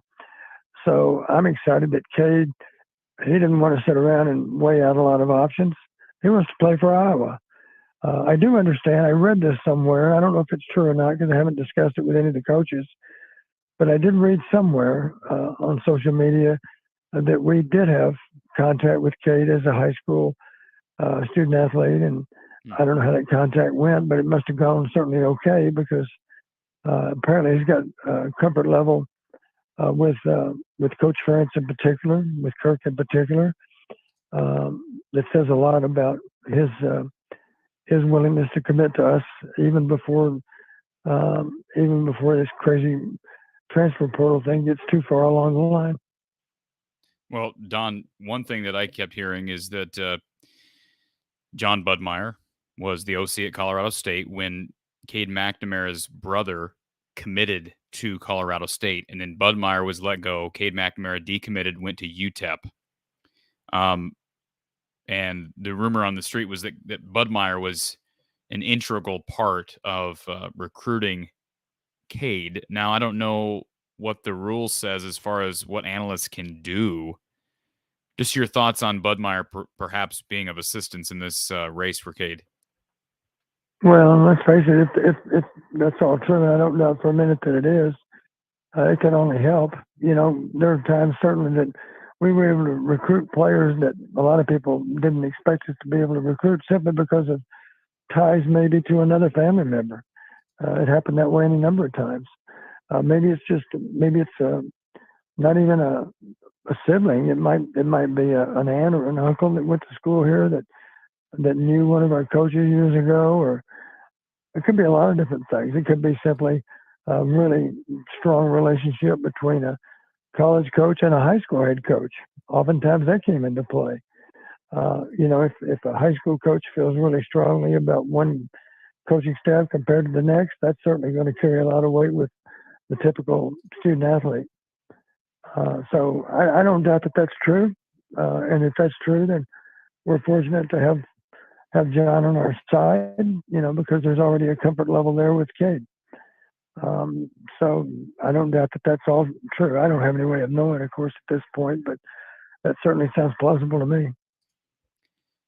Don, last couple of questions, and I appreciate you tuning in here and being a part of the show this late at night. We got 600 people watching right now, Don, and I know a lot of them are really happy that you chose to join the show. I'm just curious, Don. We've talked about this, and I've made very clear, and certainly it's been well publicized, widely known for a while now that Iowa's going to be making a hard push. They are making a hard push at some receivers in the portal. After a receiver, what positions would you prioritize if you're Iowa and you're making a push in the transfer portal? Well, we learned as the season played out this year, the regular season played out, good corners are hard to find, you know, so obviously if you can find a corner that really appeals to you, then you'd be kind of crazy not to get another corner. Obviously, you got to play with 5 guys that are numbered 50 through 79. You got to have 5 linemen to put out there. So if you have a chance to recruit an offensive lineman that projects for early playing time, then that's a big deal because. And the other thing that comes to mind for me with linemen, those guys, you know, if you have that same starting lineup, I was watching today on TV. I TiVo'd the TCU Iowa State game, and they commented about how few injuries TCU had over the season. And obviously, if those 5 linemen can play together for an entire season or even a good portion of a season, that's a plus because, let's face it, you need to know how those guys on either side of you, how they operate too. There has to be great lines of communication. That's been a little bit of a problem for us this year. You know, there were times maybe when we were fooled by certain alignments and certain stunts. But my point is with the offensive line, if you can zero in on 5 starters in the offensive line and they can play together for a long time, it's a little bit like a starting 5 in basketball. You know, those guys in basketball, there are 6th, 7th, and 8th players that come off the bench. But let's face it, when you have a starting 5 that you feel really good about, one thing that makes them so good, or maybe gives them a winning edge over another good starting 5, is they simply play together longer and they understand each other. They almost know what their teammates are going to do before it happens. And the same thing could apply to an offensive line. So obviously we need to shore up an offensive line. It's hard to find guys that are coming out of high school, of course, that are ready to step in and play in day one. Tristan Wirfs fits that category. And we have another young man, of course, that's with just a little bit of luck going to be with us this next year that certainly projects to start as a true freshman. So those guys are hard to find. And of course, the beauty of the transfer portal, nothing says you have to recruit a bunch of 18-year-olds to transfer in or to sign coming out of high school. You know, there's a chance you can get a 3rd or 4th year player or even a 5th year player that's got all kinds of starts under his belt and is certainly ready to play winning football even from even for the day he shows up on campus, there's certainly a chance of a guy like that too. Yeah, and the guys, of course, that Iowa's in contact now are guys that either have a coaching change or are graduate transfers because they can't be the guys that don't have coaching changes on their previous school or are not graduates. They cannot be contacted until that official portal window opens on Monday when they can actually enter the portal. Keegan Johnson's not in the portal yet. Josh Volk's not in the portal yet. Don, do you have time for just one call here? Erica mentioned in the chat she wants to ask you a question or two. You have time for a question? For Erica, sure. Absolutely. There you go, Erica. Don says you're special. What you got for How's it going? Good evening. So actually I thought he was gonna like come in like he does for our after shows, like that he'd be on the line at the same time. So I don't know if this is that okay? He's on the line. Yeah. Oh, okay. Okay. Yep. So I don't know if he's at liberty to answer this, Don. I don't know if you're at liberty to answer this, but do you think, I'm trying to be diplomatic, the situation with our coaching staff, particularly with Brian, I'm kind of questioning if someone as good as CADE McNamara would come here if Brian is retained. And I don't know if you can make comment on that. If you can't, I completely get it. Totally okay if you're not at liberty to talk about that, but just wanted to get some thoughts on that as part of my call to. I can honestly say, Erica, I don't know. I haven't talked to any of the coaches in the last few days. And, normally I'm in contact with them on a weekly basis, but that's only because they have a game to play on the weekend. And as you probably suspect, I update them on analytics on a weekly basis, but no reason to do that this week. So I've had no contact with the coaches this week. They need to have some time to themselves, and hopefully some time to spend with their families this week, because as you know, we'll start preparing for a bowl game next week, I'm sure. Yeah. And there's a lot of recruiting to be done now too. So they don't need to be wasting their time talking to me. Yeah. No, I don't know. I made a comment the other day, I think, Corey, when I was talking with you, that to me it makes sense. The picture was incomplete the way I saw it at the time. There's no reason to make any final decision until after the bowl game. And I realize you might argue that if you wait another month to do that, then maybe you lose out on a hiring opportunity with someone else. But there'll be movement. Let's face it, if I'm not mistaken, there are 41 bowl games. That's 82 teams that have another game to play. We're just talking FBS. We're not even talking about FCS possibilities. There's always a chance, of course, a player would transfer up if he's a truly outstanding. It wouldn't be hard to imagine a player from South Dakota State might decide, you know what, I've been killing it in FCS football. I wonder if I can play in the Big Ten. A little bit like Charlie Jones decided to move from Buffalo to Iowa. I don't know. I just think I'll put it this way. If you make changes now, there are people that are making staff changes right now, but I think the majority of them aren't looking forward to a bowl game. I know there are some exceptions in that regard, but it's easy to make changes if you don't have a bowl game to look forward to. And if you are making changes, you better have it arranged so that next guy shows up in short order, because there's still a game to get ready for. Yeah. I don't know. I doubt that anything's going to happen in terms of full-time coaches before the bowl game. It's problematical to do that because you've got to get another guy lined up, and let's face it, the guy you really want to hire maybe he's also got a bowl game that he needs to honor. Right. Here he is. Right. So it's complicated. It's complicated, and it's hard to know. Every situation is a little bit different. And the one thing I feel good about, Coach Ferentz has great judgment on how to handle any and all situations, and I don't doubt whatever his plan is, it'll make sense with the way he executes that plan. So I'm in the dark as to what that plan might be. If there is any plan for change, I'm not aware of it. Kirk and I haven't discussed it, and even if we would have, I wouldn't share it with the general public, because that would be a conversation that was in confidence. Right, of course. We have not had that conversation, and it's it's certainly no obligation on Kirk's part to keep me informed on what those decisions are. I'm going to support them regardless of what their next move is, because that's the commitment I made to Iowa football. Made that commitment over 40 years ago, and it hadn't really waned since. So I'll keep supporting Iowa football until the day I die. I'm sure of that. Anything else, Erica? Sorry? Anything else for Coach Patterson? I do have one more question. Is there any progress on the cowboy hat? You know, I don't know. I'm not sure how the Cowboy Hat Fund is operating right now. I know my wife said that was a big no as far as she's concerned. I guess she's seen me in a hat before, maybe. So I'm not sure about the hat. That might be a tough sell to my wife. I'll see if I can get that done. That could be problematical, I think.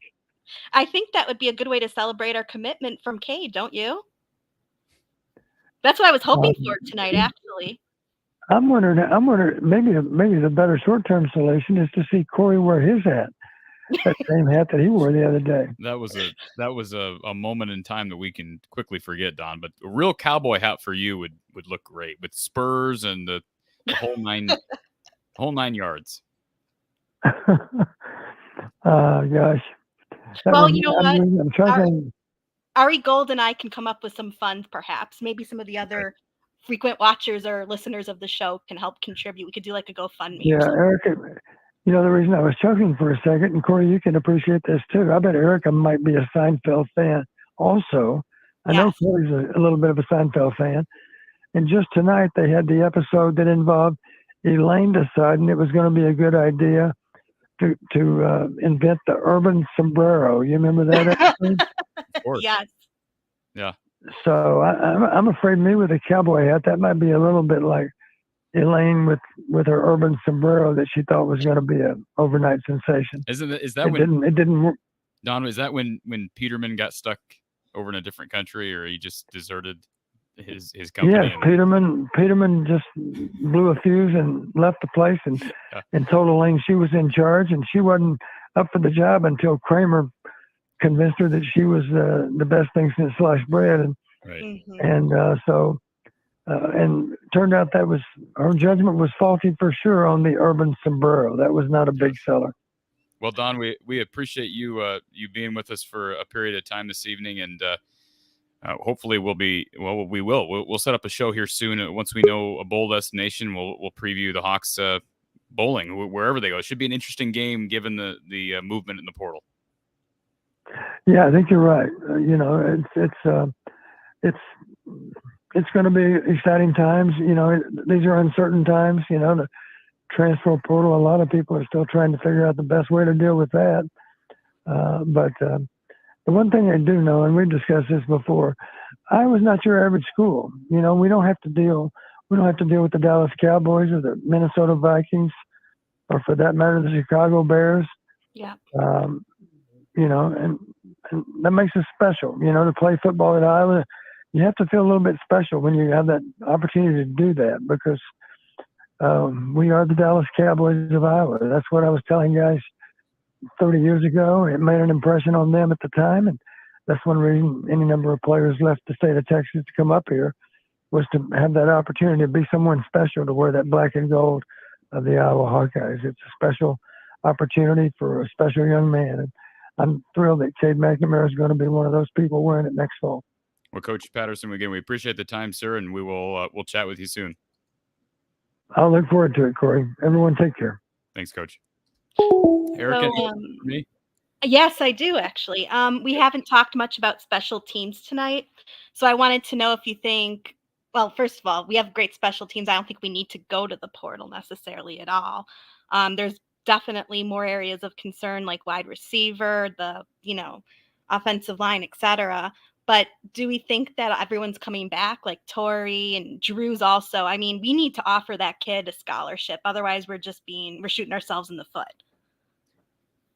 I think that my firm prediction is that he will be on scholarship this spring. So I think that'll be taken care of. As it relates to Torrey Taylor, I don't know. He had a good year. He was named, I think, third team All Big Ten. Was it the coaches that voted him third team? So Yeah, I the think Big so. Ten is obviously stacked with good punters. And to our caller that just called in, I'm going to put you on hold. So I don't know. I don't have an answer to you for you. I think Iowa right now, they've got the kid Drew, whatever the kid's name, number one punter in the country. I think he's in 24, but they need a stopgap in 23 if Torrey goes pro. So I don't know what his plan is. He's like 26 years old, isn't he? Yeah, something Not a like young that. guy. So I don't know how his clock is ticking either as a punter. I mean, obviously punters can play in the league for a long time. Yeah. To go back to the quarterback discussion / personnel, etc. I also wanted to say, and people have said this in the chat too. I don't see, and I said this on Mark's show a little bit ago, actually too. I don't see how we would have gotten the commitment from CADE if Brian were staying. I just don't see it. I think that Kirk's going to get him a job in the NFL or some other circumstance, or something will happen. I don't see how we would have gotten the commitment if Brian were staying. So I don't know if you have thoughts on that or if you're privy to talk about it, but I don't have any. Like I say, Don is being completely forthright when he says he doesn't know. I don't know either. All I can say is I know that for instance, you probably saw this, Erica, because I know you're active on Twitter. The kid that's coming in from Stanford this weekend, he tagged Brian Ferentz in his post about visiting. So okay. Brian's active recruiting. Now you have to be. I mean, he's not going to be. They have to plan for the future, whether Brian Ferentz is a part of the future anyways. But yeah, it is a weird dynamic with him going to a bowl game.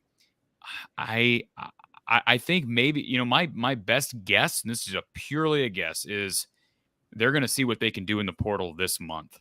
And if they can do more damage than people think they can do, then maybe they retain him.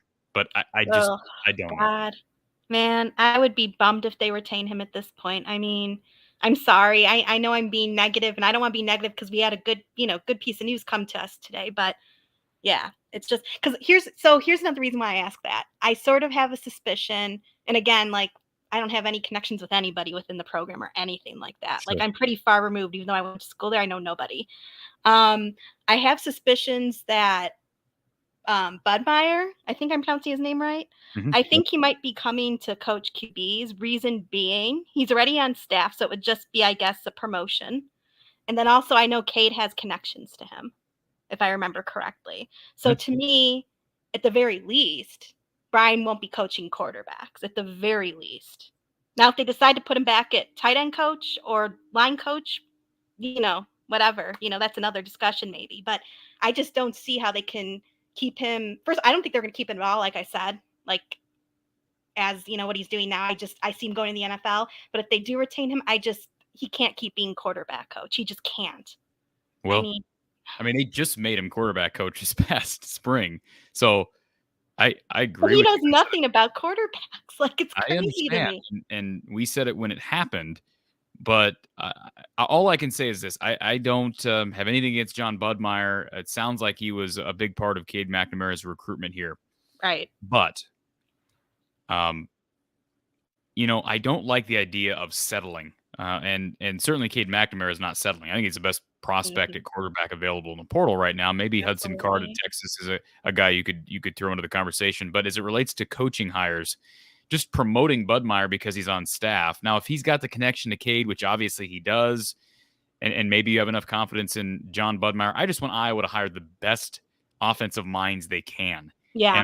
And I brought up Randy Hedberg at North Dakota State. I've brought him up enough times. It's probably making people sick. But that dude has been unbelievable at his job up there and has produced NFL quarterbacks, and he was interested in coming here. He's got experience as a passing game coordinator. He could come and be a passing game coordinator, and Brian be the run game coordinator, and everybody could live happily ever after. But if you promote Budmeyer to QB's coach, so what do? You move Brian, because now you're going to have to fire somebody because you don't have any spots open for Brian's. Not just going to be the OC. He's got to coach a position group.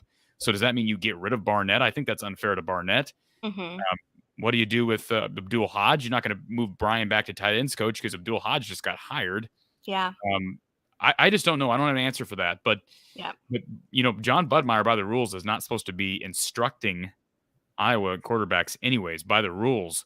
So Right. it is interesting with the connection to CADE McNamara. It will be interesting to see what happens with Budmeyer, because I wasn't even really sure a few months ago that Budmeyer would make it through this season. Yeah. But he obviously is still on the staff, and he's obviously been a part of this transfer portal action. Yeah, I mean, I'm not saying, like, just, you know, just so I'm clear, I'm not saying we should have Budmeyer be the quarterbacks coach just because he's already there. I'm saying it because he's got the connection with CADE, and, you know, he knows quarterbacks better than Brian Ferentz. Let's be real. Let's be honest. Yeah, I get what you're saying, but you see what I'm saying too, that Yeah, I yeah. would still rather hire, even if he's got a connection to CADE McNamara. I mean, maybe that's been part of the guarantee. I don't know. Maybe that's part of the guarantee to CADE that John Budmeyer is going to be your quarterbacks coach. But I mean, how close is Budmeyer really to CADE? I mean, he I recruited don't his know. brother, never got him on campus. So I don't know, but I just you know, the whole idea, and I've heard this has come up in a variety of discussions over the months and years, hiring a coach based on a relationship with one player. Like I bring back basketball, and Eric, I know you don't follow basketball, but Iowa had recruited a big man in the transfer portal this past off season. He ended up going to Ole Miss, and the rumor on the street was a coach there at Ole Miss. He wanted to play for this coach. So I understand it from that perspective, a player going to a school because a coach is already in place, but hiring a coach so that you can get one player, to me, doesn't make sense. Mhm. So I'm not saying that that's what I was doing, but I would Right. still rather go. You're right about Brian, that his credentials don't qualify him to be a quarterbacks coach by any means. No. But I would still rather get the best offensive mind, the best guy who's qualified to coach up Iowa quarterbacks. So I know you also mentioned before that the former Wisconsin head coach should consider coming here, or that you think he'd be a good fit. Is that just because Wisconsin's kind of a similar team to us, or I'm just curious, like, what the reasoning is there. I'm not saying you're wrong. I would love to hear why. Well, a couple of first of all, I bring him up solely because I would expect if Brian moves on, then Kirk is going to go with someone he's comfortable with. He's not going to bring in a guy like Tom Herman, who, by the way, just got a head coaching job at the FBS level, so he's off the market. But they're not going to do that because he wants someone, and he's in his 24th year, right? Going into his 24th year. He wants somebody he's comfortable with. So Paul Chryst is very well respected by Kirk Ferentz. Obviously he's a quarterback. He's a former quarterback himself, so he understands that position. So he can be an OC and QB's coach, and he obviously understands a pro style offense.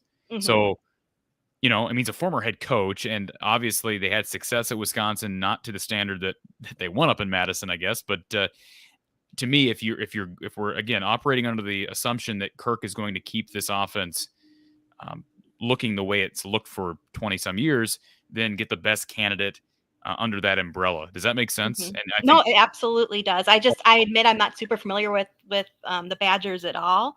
I mean, I know the minimum as a Hawkeye fan, but I know nothing practically about them other than the basics. So I was just curious about the rationale behind that. Like I said, I'm not saying you're wrong. I just didn't know.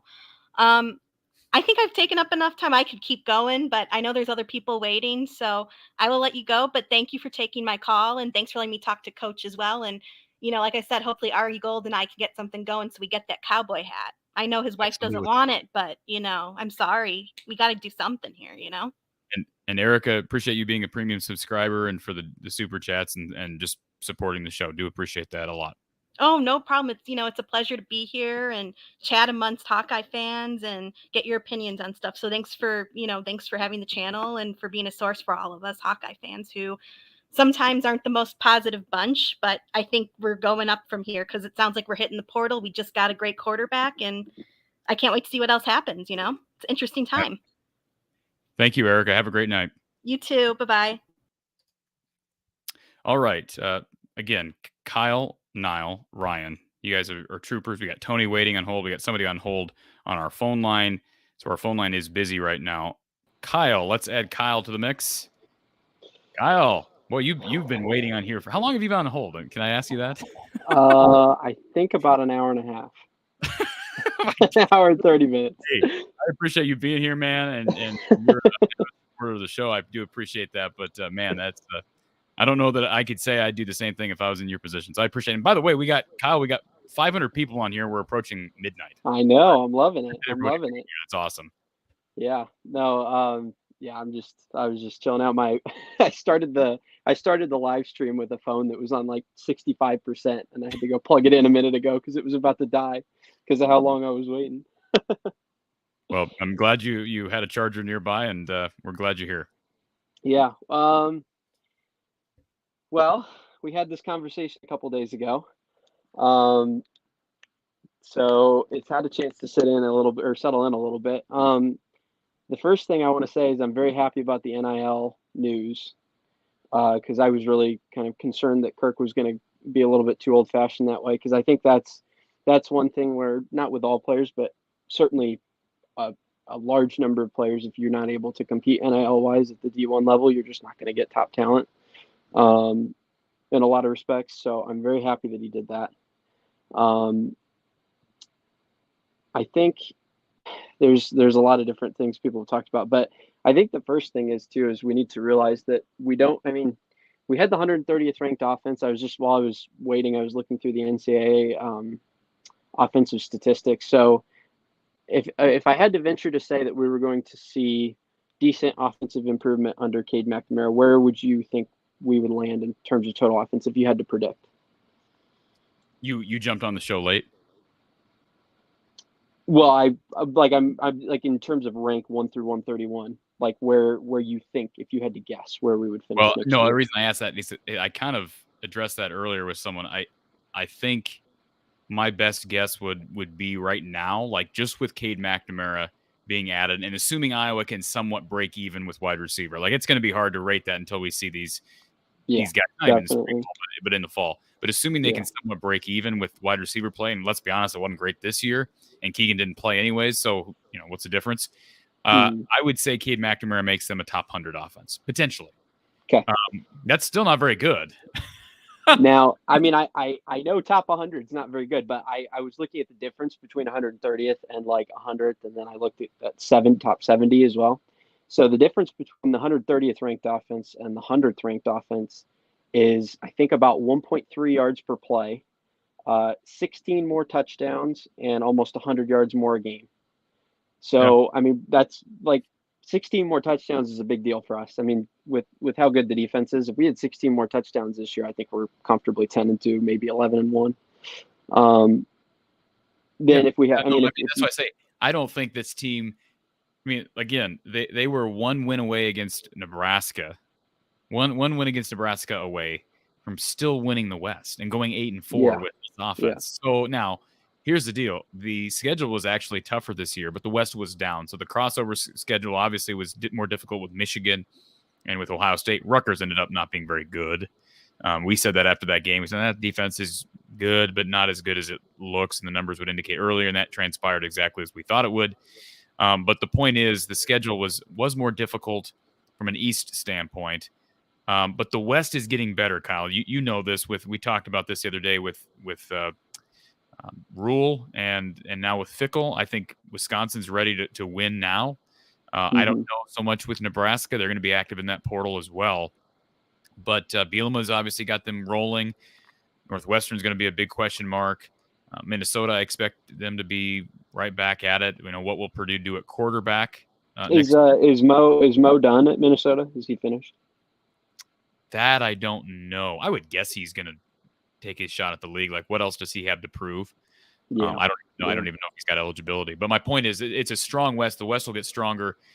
Michigan State, I believe, is on the schedule next year. They weren't very good this year, but again, they've been, very bipolar as a football team. So I don't know how good you need to be offensively to win this division next year. But if you're top 100 and this defense can, do what it did this year and the special teams units back, I pick Iowa early without even looking at the schedules. I'd probably pick Iowa to win the division. Now, question is, can they be competitive against Ohio State or Michigan?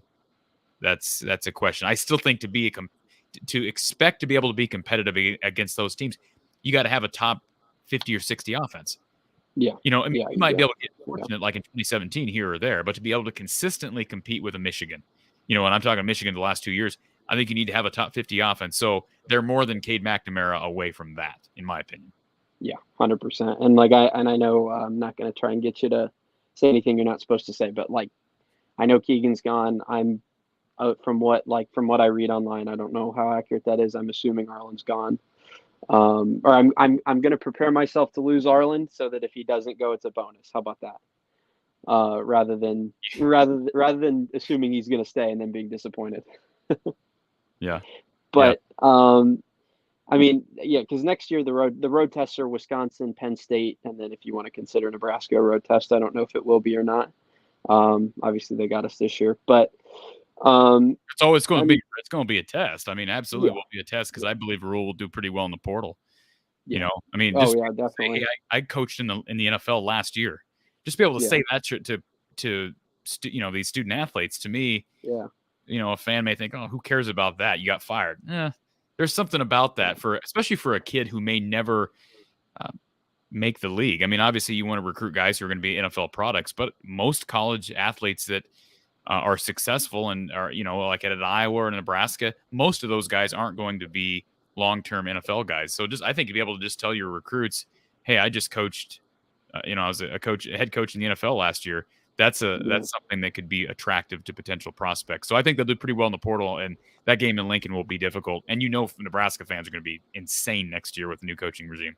Yeah, I agree. I mean, even and from an NFL coach, even to tell the kids like, hey, I've seen NFL talent up front that like just this past year, so I can tell you the difference between where you're at and where you want to go to. I mean, I think he will get a few players in the portal. But back to CADE, I think kind of going off of what some other callers have said, I really struggle to believe that he commits to Iowa with no promises or like even if it's like from him to another receiver, just kind of verbal commitments of people that may be coming here. I just like because I'm sure he probably knows just as much, if not more, about the because he met with Kirk. I heard on Tuesday, was it on Tuesday? He met with Kirk Ferentz. That's the so there. Yep. I'm sure he knows as much about like the Keegan Johnson news before it broke. Maybe the Arlen Bruce news that may be coming. He maybe knows as much about that as we do or more. So I struggle to think he would commit with no. I mean, I don't know about Holden specifically, but if there's 2 or 3 other guys maybe he's talked to, but that gives me a little bit of hope. And then I don't know where do you fall on what the other callers have said about Brian? Like, because I know Don, or was it? No, it wasn't Don. It was who said something about not wanting to come somewhere and then having change immediately happen. I think there was one person said that, and then my first thought was I wouldn't want to come if I knew he was staying. I don't know where you fall on that. Well, stability is important. I just I'm with everyone else. I do have a hard time envisioning a guy like CADE McNamara chomping at the bit to play for Brian Ferentz. That's what I thought, and I did read. Listen, Kyle. It would be different if the information that it would be different if his reputation was different. Like, it's not even about him as a football coach per se, but some of the stories that I've heard on the recruiting trail about how he, again, these are anecdotes, if you will, but some of the stories about just kind of how he comes across to certain recruits. I don't know what's appealing about that situation to a potential candidate. It's nothing against Brian Ferentz as a person, but as a recruiter, as a coach, what's appealing about playing for him? I don't know. But obviously they sold CADE on something. I can't imagine that's all money related. Yeah, no, it couldn't have been all money. I mean, I don't think any athlete, or most athletes in their right mind, especially somebody that has the reputation of character that CADE has, would commit to something just for the money. I mean, players care about the situation they're in too. Because I mean, they've grown up playing their sports. They don't want to be stuck in a crappy spot. Right.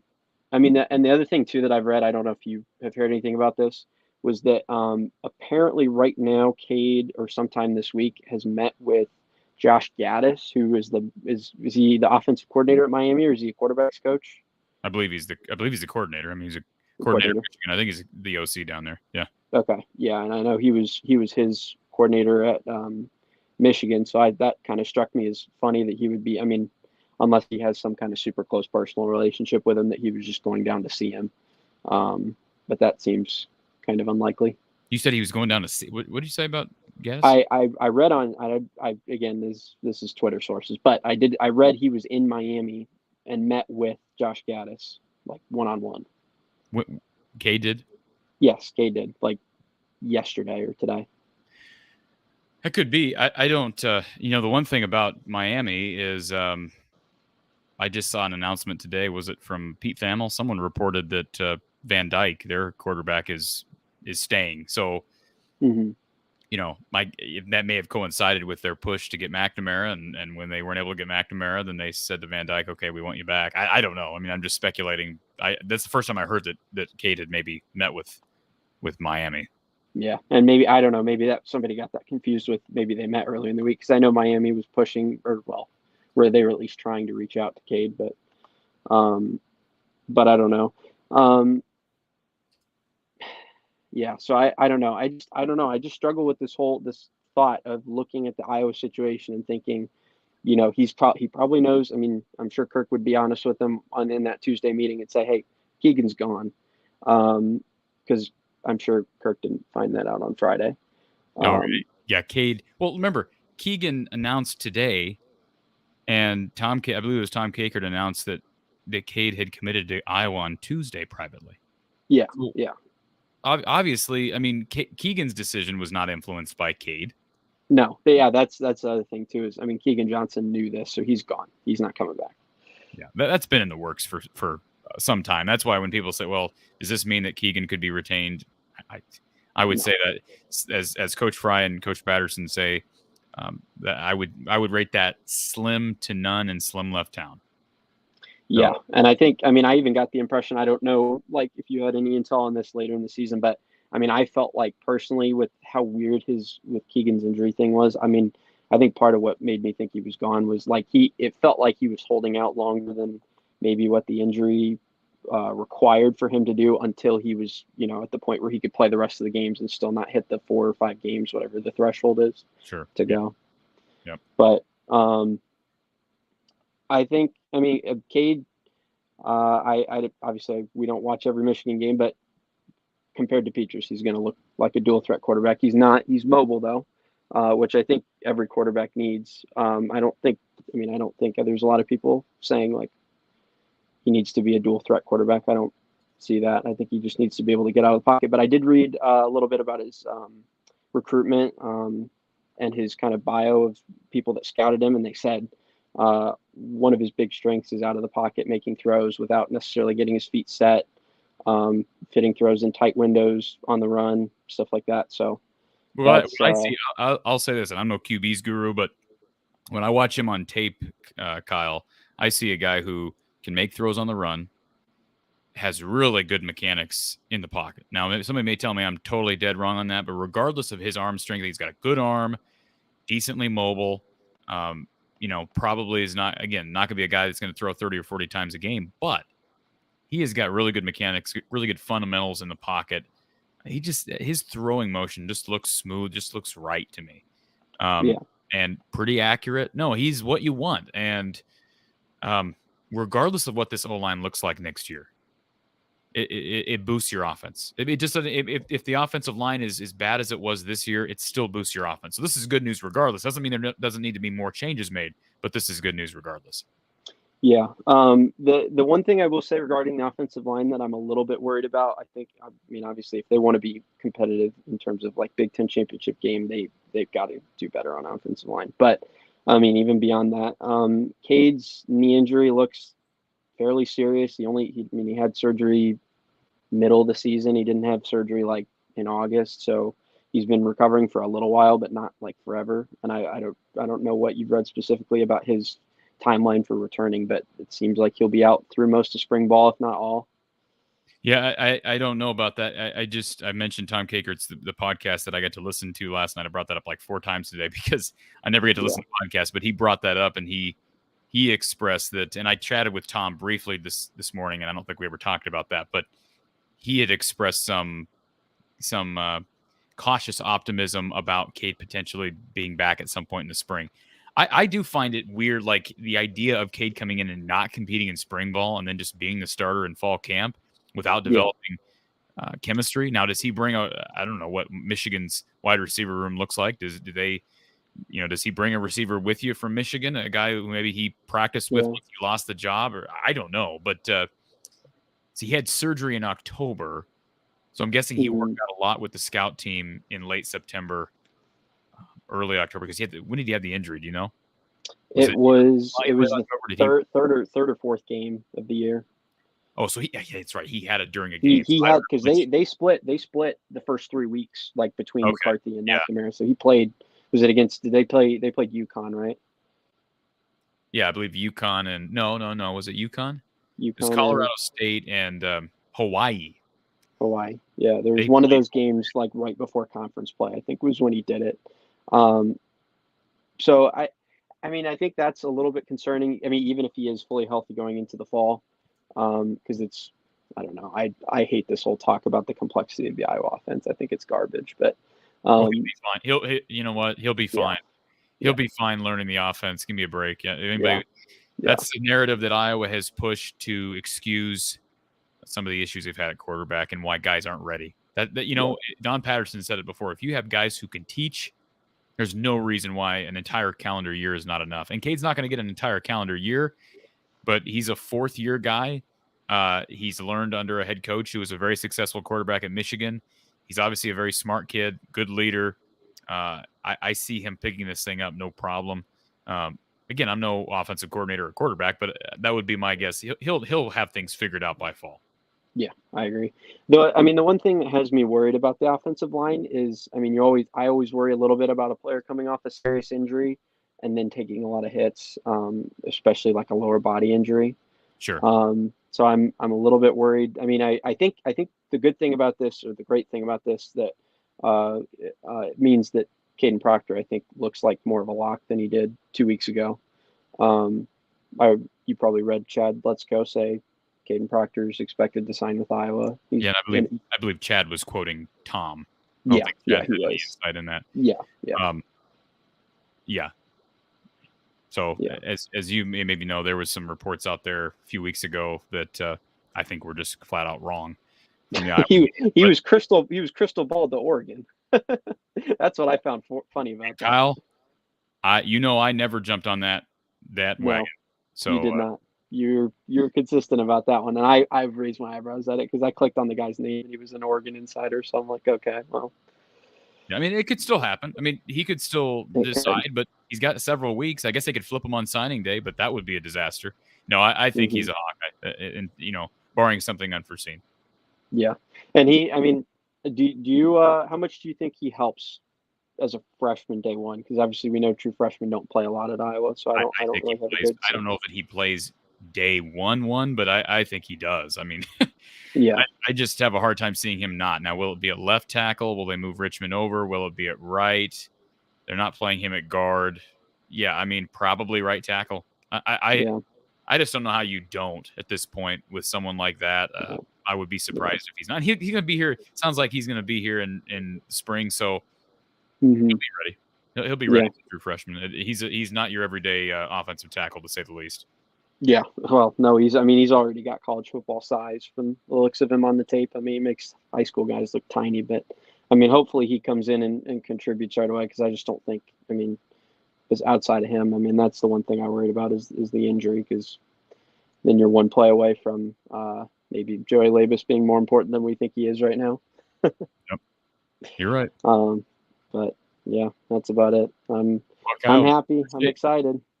Yeah, absolutely, man. This is a great evening, and appreciate you taking the time. I know you have done a lot to help promote the show, and appreciate your part of your participation in this, and for sticking on hold for an hour and a half, whatever it was. Yeah, no, definitely. It's it'll be more fun. I mean, I know the transfer portal, the whole thing's a little bit crazy, but I mean, I think I venture to say it'd be helpful for shows like this, right? Because you got stuff to talk about 365 days a year. Yeah, sometimes the timing is not good, but as you know, Kyle, I literally I went into my settings in my phone and I turned off notifications for Twitter, and like 3 hours, whatever it was, 4 or 5 hours later, I turn on my phone and I got all these people, direct messaging me, tagging me and stuff, and I'm like, Corey, where are you? Where are you? Yeah. I appreciate it, and listen, it's better than hearing that. Trying to think, what would be the worst case scenario? Cooper DeJean enters the transfer portal. Like, better than that news, right? So I guess I should leave more often. Yeah, you'd rather be ripped away from your break to that than something else. Exactly. Kyle, appreciate the time, sir, as always. All right. Have a good night, Corey. All right, we are running along here, and we're coming to our final few callers. Niall, you're up next. Ryan, Tony, and we do have somebody on hold, so it'll actually be Niall, our person on hold, and then we'll get back to Ryan and Tony. So everybody, please subscribe if you're here. Please hit that like button. If you're enjoying the content, you're happy you're here. Again, I'm happy you're here. We're all excited about this news. Please donate to the show. Consider donating in the links, Cash App, PayPal, Venmo, whatever your preference is. It is much appreciated. You can find that information in the description below. Also, merchandise from the Hawkeye of the Storm merchandise. Going to be talking about that here in a little bit, but check out the merch description again. Check out the description for the link to the Spread Shop merchandise here from the Hawkeye of the Storm. All right, folks, we'll be right back with our final segment. We'll get to our final callers as we continue to talk about the big news of the evening. CADE McNamara, former Michigan quarterback, has committed to the Iowa Hawkeyes. We'll be right back. You may have heard of the real-life Hawkeye man cave known as Kinnick Under the Kitchen. Well, after lots of hard work, there's not much space left to paint, but the walls are exploding out for public consumption. Under the Kitchen is proud to announce that you can now purchase exclusive prints of some of your favorite Hawkeye legends, including wrestling great Spencer Lee, football players Arlen Bruce, Riley Moss, and Tavian Banks, plus an all-in-one Murray family legacy print featuring Keegan, Chris, and Kenyon Murray himself. Signed and unsigned prints are available, making the perfect collectible or gift for any Hawkeye enthusiast. For more information on purchasing one of these outstanding Hawkeye prints, visit Under the Kitchen on Facebook. That's Under the Kitchen on Facebook. So thank you to Randy Engel and Under the Kitchen on Facebook. Check their stuff out. Check Randy's stuff out. Great artwork. And continue. I know he dropped a Lucas Van Ness print here. I think it was that today. So, and that was awesome. It was a great piece. So check out his stuff. And again, you're supporting the show when you support our all of our sponsors. All right, let's get to Niall, who's been patiently waiting, man. You are a trooper as well. You got your Padres or your Padres hat on. You got your Iowa hoodie on. Appreciate you joining the show now. Yeah, I got the vintage 2003 Hawkeyes piece. I got it from my dad. He's a longtime season ticket holder. I thought it was pretty cool. He gave it to me. And we'll appreciate you. If Kyle was on hold for an hour and a half, you have to be on hold for at least an hour to an hour and a half. Yeah, I was on hold for about an hour. It was a long time, but it was no worries. I enjoy listening to the show. So, well, appreciate you being here, sir. What do you think about the news this evening? I thought it was surprising. I saw like the rumors earlier in the week, and I didn't really know what to think about it because, like you've been saying, there's really no reason for someone to go out of their way to go to Iowa to play quarterback. But you know, I feel like people have been a little rougher on Iowa and their quarterback history. But you know, you think back. I mean, Stanley wasn't bad, and then Beathard. We had Rudock, and then Vandenberg wasn't great. But even before that, Stanzi, Banks, Drew Tate. I mean, I think people have been a little harder on Iowa than what we deserve to be as far as quarterbacks go. But I just thought it was really exciting. And I was wondering if you watch Late Kick with Josh Pate. It's another college football show. Yeah, I've seen it. I don't watch it regularly, but I have seen it. Yeah, so before each season, he goes around and he does all the Power 5 teams and his predictions. They're like record predictions. And I wanted to ask you what you think as far as what our ceiling and what our floor is with McNamara under center now. And what do you think could be the best case and the worst case scenario? Well, you know, as far as total offense, I don't know how else you want to rate the offense because obviously total offense isn't the perfect indicator given how Iowa plays. But I think this can be at least an adequate passing offense. I don't think they're going to be upper half of the Big Ten. You know, I don't want to get anybody too excited about this. I just don't think, unless you make some significant coaching changes, scheme changes, I don't think the passing offense can make that big of a jump. But I do think it can be a top 100 offense overall. And it doesn't need to be great to win the West to compete again at that national level. If we're talking about maybe being able to take advantage of this defense and special teams units to make a push for a college football playoff spot. You get the playoff expanding in a couple years. Let's see, that's 2024. So McNamara would be here when the playoff expands to 12 teams. So yeah, I wouldn't call that a pipe dream. Is there any reason to think that in a couple of years, McNamara and this team with some changes could be a top 12 team nationally? I don't think that's a pipe dream at all. So if that's the case, they're going to have to make some schematic changes, I think.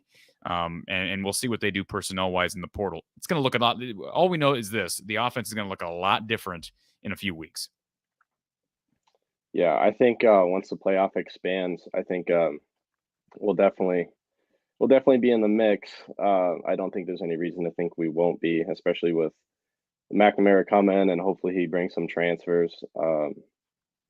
But yeah, I think expectations are going to be really high going into next year, and I don't know if we're going to meet every single one of those, but I think like our ceiling as far as like a whole team and as a program goes, I think we could be back in the Big Ten championship. And I don't see us being, at the very least, I don't see us being worse than 8-4 anymore. I mean, I feel like with McNamara, if we had him right now this year, I feel like we could definitely be 9-3 at least. I feel like there's definitely a lot of times, and I love Petrus. I definitely respect him for representing Iowa and going through everything that he's gone through here. But I mean, there's just a lot of throws, just simple throws that were missed and in big situations. Yep. That, I mean, even when you saw Padilla come in, throws that he was able to make, I just think that simple of a difference can be the difference between us. I mean, winning 2-3 more games, at the very least. Yeah, absolutely. I mean, let's be honest. Even this year, Niall, you got the Iowa State game. It was 10-7. You've got the Illinois game that was 9-6, and then you lost to Nebraska at home. I mean, right there, you're seriously. I mean, what is that? 10-2. I mean, I think the schedule will get more. I think it'll get collectively more difficult because the West is getting better. But I don't know what Michigan State's going to look like next year. They're one of those crossover opponents. Is Penn State on the schedule next year? They may be. But I agree. I mean, it's this offense, this defense is ready to win championships right now. And so the offense doesn't need to be Texas, doesn't need to be Alabama. It just needs to be competent, and it hasn't been competent. It wasn't competent this year for certain. Yeah. What do you see Iowa doing once the conference realignment comes along and we get USC and UCLA? And I don't know if they're going to go away with the divisions. I hope they don't, because I feel like what makes Big Ten West and Big Ten football as a whole so special is those rivalry games that you get every year with Wisconsin and Minnesota. But as far as like into the future goes, if they do away with the divisions, I mean, obviously an 8-4 Iowa team isn't even going to sniff the championship game. So I was wondering what your thoughts are going to be as far as the future of the program if something like that happens and they don't do divisions anymore. Well, Kirk's not going to be here forever, so true. I don't know if he's going to be here till 29. I kind of doubt it. That's when his contract ends. I mean, we don't know what the future is going to be like after Kirk, and what happens with Brian. That may certainly have an influence on how long Kirk coaches. I know he doesn't like this new era of NIL and the transfer portal, and he probably doesn't like USC and UCLA joining the conference. But it is what's best for the conference given the situation with college football. But you do wonder, when will that drive him away? Will it drive him away? So, I mean, Iowa has an opportunity to be competitive in a division that features, say you just add USC and UCLA and maybe you take out a Purdue or something like that. You have an opportunity to, I think, be competitive. But you're right. The division is going to get tougher regardless if you have divisions, if you don't have divisions, because things are just going to be more balanced. And that's the way it should be. So, I mean, I do still feel very strongly. We've been very happy on this show. It's been a happy show the last 2.5 hours, but there still needs to be changes made on offense because, right now you can get away with being average and still winning championships. Heck, they almost got away with being terrible in winning a West title. But in the future, I just don't think you're going to be able to do that. There's going to be too much balance, and top 100 may not get top 100 offense may not be enough. You may have to be top 60, top 50 to make it to the conference championship game, and I think that's only fair, frankly, because people don't want to see 42-3 in a Big Ten championship game. They just don't. Yeah, and as someone who's been to a lot of these games, I mean, with the offense we've had, it just kind of sucks the energy out, and it makes. I mean, I stopped. My dad doesn't buy season tickets anymore. I mean, I don't know, I don't go to as many games as probably I should anymore, but at the same time, that's the reason you get the boos and all the negativity. It's just, I mean, when you go to the game, there's really not a whole lot to cheer for, right? So there's definitely some changes to be made there. But I mean, Iowa's in such. I talk to my cousin about this all the time, but Iowa's stuck in such a hard place right now because Brian and Kirk are related, and there's just, I don't know how bad you have to be in order to get them out. So I think you're kind of just like I said, we're just kind of stuck. So that's why I was asking you where our ceiling might be, is because I mean, honestly, I don't really know either. I mean, it just kind of depends, I guess, how much a difference McNamara can make, and maybe some other guys coming along. But I don't know. I'm just I'm excited, but I'm nervous in a way. But I guess we won't know until we get there. But I'm definitely excited. I'm more excited for next year than I am for the bowl game. I'm excited for the bowl game to get to potentially see Joey Labus. but I agree with you. I'm more excited to see Cade. No question about it. Niall, were you named after the late and great Ankeny? Yeah. It's awesome, man. Well, I appreciate you being here. Anything else before we let you go? No, I'll let you get to it. I know you got some people on here that have been waiting a long time, but I appreciate you taking me. Thank you for being here, Niall. Appreciate the support, sir. Absolutely. All right. Jordan Gerling, one of our premium subscribers. Thank you, Jordan. You got to think that there are some changes going on behind the scenes. Don't know if Cade would come if the offense was going to stay the exact same. Well, it's not going to be the exact same regardless, because they'll have different personnel. Certainly at skill position players. I'm with you. I have a hard time seeing a guy want to play for the offensive coaching staff, but it is what it is. Mike, appreciate you being here and being a part of the late night streams. He says, this is the biggest commit to Iowa since, well, probably since the summer, Caden Proctor. But, obviously you're talking about a quarterback and a guy who's proven and who is accomplished. That's a great question. I'd have to do some digging, Mike, but that might be a good video topic if I find the time and the mental energy coming up. Cole, how many years does he have left? He's got 2, but if he gets a medical redshirt, I think he could play 7 years total, which would be 3 more. I doubt he does that, but if I'm understanding the rule correctly, he could be here 7 years. Tackle, have you seen the rumor about the Alabama receiver? Yes. I know he was liking the Cade McNamara posts. And I see that in your comment here. Don't know if Iowa has talked to him. Don't know if they can talk to him. Not sure if he's a grad transfer, if he's officially in the portal yet. Again, this just blew up my phone, folks, before the Iowa women's basketball game. I mean, literally, I had my phone off, had Twitter off, was not looking at anything. All right. Was hoping that we can kind of have a quiet evening. Log back in. Phone blows up. Here we are. Let's get to our caller who's patiently waiting on hold. And Don Patterson, thank you, caller, for letting Don be a part of the show. I appreciate you giving us a call back. Caller, are you with us? Yes, I am. How are you, sir? Remind me your name again, please. Richard Colony. Hey, Richard, I recognize your name from the chat. Appreciate you calling back. Yeah, I called you back. I finally I found you in summer. Well, I'm glad you did. Yeah, and well, I've had some differences with you, but I always looked at it as the difference was I looked at your youth and inexperience. I'm an old timer. My first recollection of Iowa football was 1952 when Forrest Evashevsky became the head coach and beat Ohio State in his first year. Well, you have experience on your side, Richard. No question about it. Yeah. And, it wasn't until Evashevsky became the coach that Michigan would play Iowa home and home. Wow, so we're going way back. Oh yeah, and the three greatest coaches at Iowa in my lifetime, start in order, were Forrest Evashevsky is number 1, Hayden number 2, and Kirk number 3. Well, you are a benefit to all of us as it relates to perspective, Richard. And Iowa's been very fortunate to have great character, great class here for the last number of decades.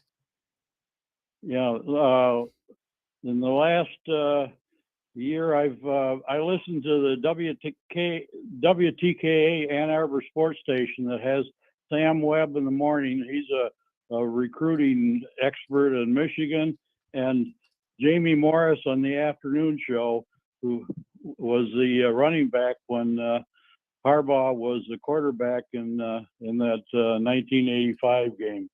So, wow. Yeah. The other thing I know, I have a feeling that when the season's over, there will be major changes in the offensive coaching staff. And I talk about, the major one, I'm talking about the offensive coordinator and probably quarterback coach. So let me ask you, Richard, I hope you're right. Yeah, I made that clear. That's where I stand. But how will you feel? What will you do if that doesn't happen? If they buckle down and just double down on Brian and on the coaching staff, how will you feel? Will that change how you view Kirk Ferentz? Has your viewpoint of Kirk Ferentz changed at all throughout all this? Kirk Ferentz has deserved to leave when he is ready. And let's face it, I think Brian will voluntarily leave, because he knows if he stays, whether it's as whatever position, offensive coordinator, if there's any problem in that area, his dad's legacy is going to be down, and he's not going to be a party to that. Well, I certainly agree. And Kirk has, I think that. Go ahead. I was just say Kirk has definitely built up immunity, but you would agree with me when I say at some point you have to do what's best for the program. You haven't built unlimited immunity where you can do whatever you want forever, right? We would agree on that, Richard? Well, you can't go on forever, but he has not been at his position and in football for that many years. He's not stupid. No, and his son, I think, will go to New England, if I had to guess. Whether he goes as a tight ends coach, and he's been there. And if you remember last summer, there were pictures of Kirk talking to Belichick in New England, and I think it's probably likely. And let's face it, Belichick can barely stand the press anyhow, and he's got his son on his staff, and I think that'll stay. Well, I think he'll go there. So, but again, if he chooses to stay, do you believe Kirk has do you think he has a responsibility to do something about it? Or are you okay with Brian continuing because Kirk has built up enough immunity? I don't think so, because the nepotism will be there. Even if he isn't the offensive coordinator, he goes, let's say he stays at a position. And if there's any problems with that position, the nepotism things will come up, and he just can't get away from it. I think Kirk already knows what he's going to do, but he's not going to do it till after the bowl game. Well, Richard, I want you to keep watching the show, and when we find out an answer to those questions, you give me a call back, because I'll be anxious to chat with you about it. Hey, earlier a caller talked about Orlando Trader from Jackson, Michigan. Yeah. He did go to Grand Valley State, and I haven't really followed that much, but I talked to his high school coach this summer, and I asked him what happened, because he was committed to Iowa, then he wasn't committed, and he said, well, Orlando had some academic things that he did not take care of, and they had to part ways. Yeah. That's disappointing. You hate to see that Yep. for a kid. Hopefully, he's taking care of those academics, and I that makes me wonder if maybe the door would be back open for him to potentially come back. I don't know. I have no idea either. And one of the things that came up, I listened to when Dave Revson interviewed Charlie Jones, and one of the things that he said in that interview that wasn't really covered much is he's talked about a semester when he was ineligible. And it didn't say whether it was Buffalo or Iowa, but I'm wondering if maybe that part of the reason why he was never recruited coming out of high school, he was never recruited when he transferred from Buffalo, but was a walk-on. If maybe there were some academic issues, and that's why coaches weren't necessarily wanting to take a chance on him. So. Yeah, that's a good question. I don't know. I know he didn't have a ton of tape, honestly, at Buffalo. I'd never heard anything about academics, but that's a good question. I don't know, and the trader information is new to me. Yeah. But I think the other thing he said in that interview was that when his high school did not run an offense that was made for passing. Yeah. And maybe that impacted obviously there. So well, anyhow, I follow you. Like I said, I found you this summer, and I have some differences, but I really enjoy when Don is on because he offers some very, very good perspective that we average fans don't. Well, so I'll let you go, and I appreciate talking to you, and I'll continue to listen. Thank you, Richard. Have a great evening, and thanks for staying up with us late. Well, yeah, it's about 25 after 1 here, so. Appreciate it, Richard. Have a great evening. Good night. Great caller. Great call, and we've had great calls all evening, folks. I do want to let our caller who just called in, I'm going to put you on hold, caller. I'm going to get back to you in a second, but I want to show something for everybody. All right, we've still got 300. I probably should have showed this earlier. We had like 600 some people on. All right. I just want to share my screen for a second. If you have not checked out the From the Hawkeye of the Store merch, you need to do it. It's here, folks. It is here. Let me see if I can make this a little bit bigger. There it is. It's one of our many merchandise options. If you can read, I'm not even going to read it. You all can read it. So the merchandise is here, folks. You need to check it out. I'll throw the link to our merch store. I'll throw it up in the live chat. But some great options, folks, including what's the upside? I guess I said it anyways.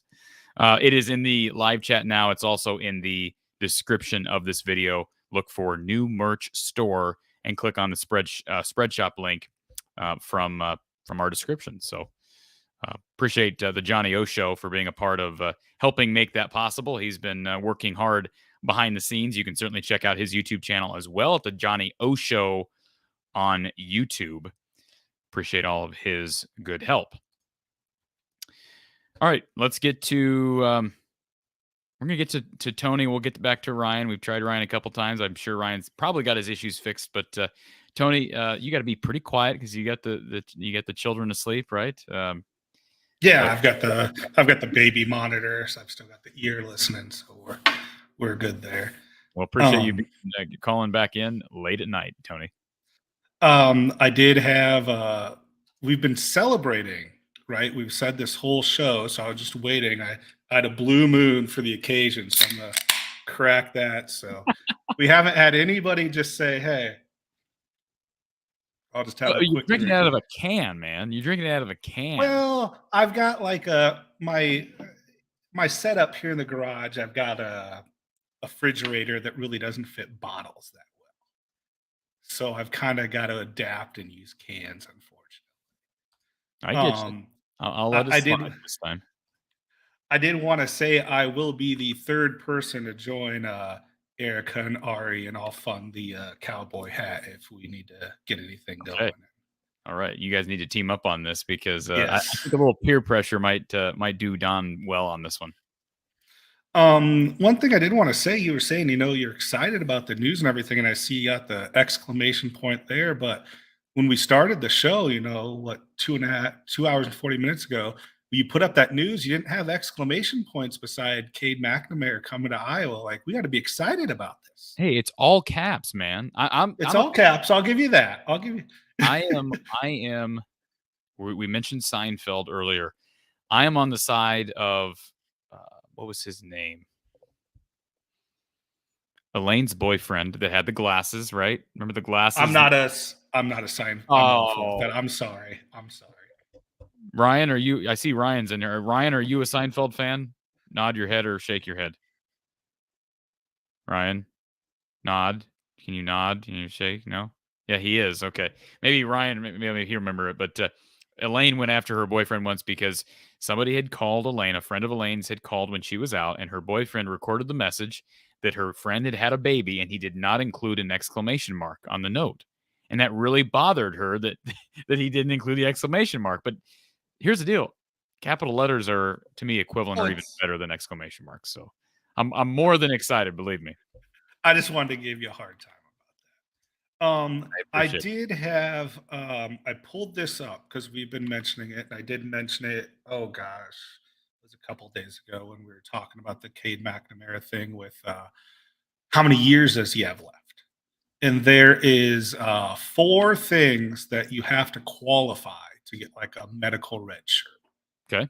Is what I'm seeing. The 4 things is the player must have suffered an injury during either senior year of high school or during one of their 4 eligible seasons of competition. So it does not provide for players who are already registering in that season and are injured in practice. So he qualifies there. The injury must be suffered must be incapacitating, meaning it must be a season-ending injury. I believe it qualifies there because he's had like the knee surgery and they said he was done for the year. The injury must occur during the first half of the season. And the way that I'm looking at it is he did only play in 3 games this year. And then the 30% rule or 4 games, whichever is greater.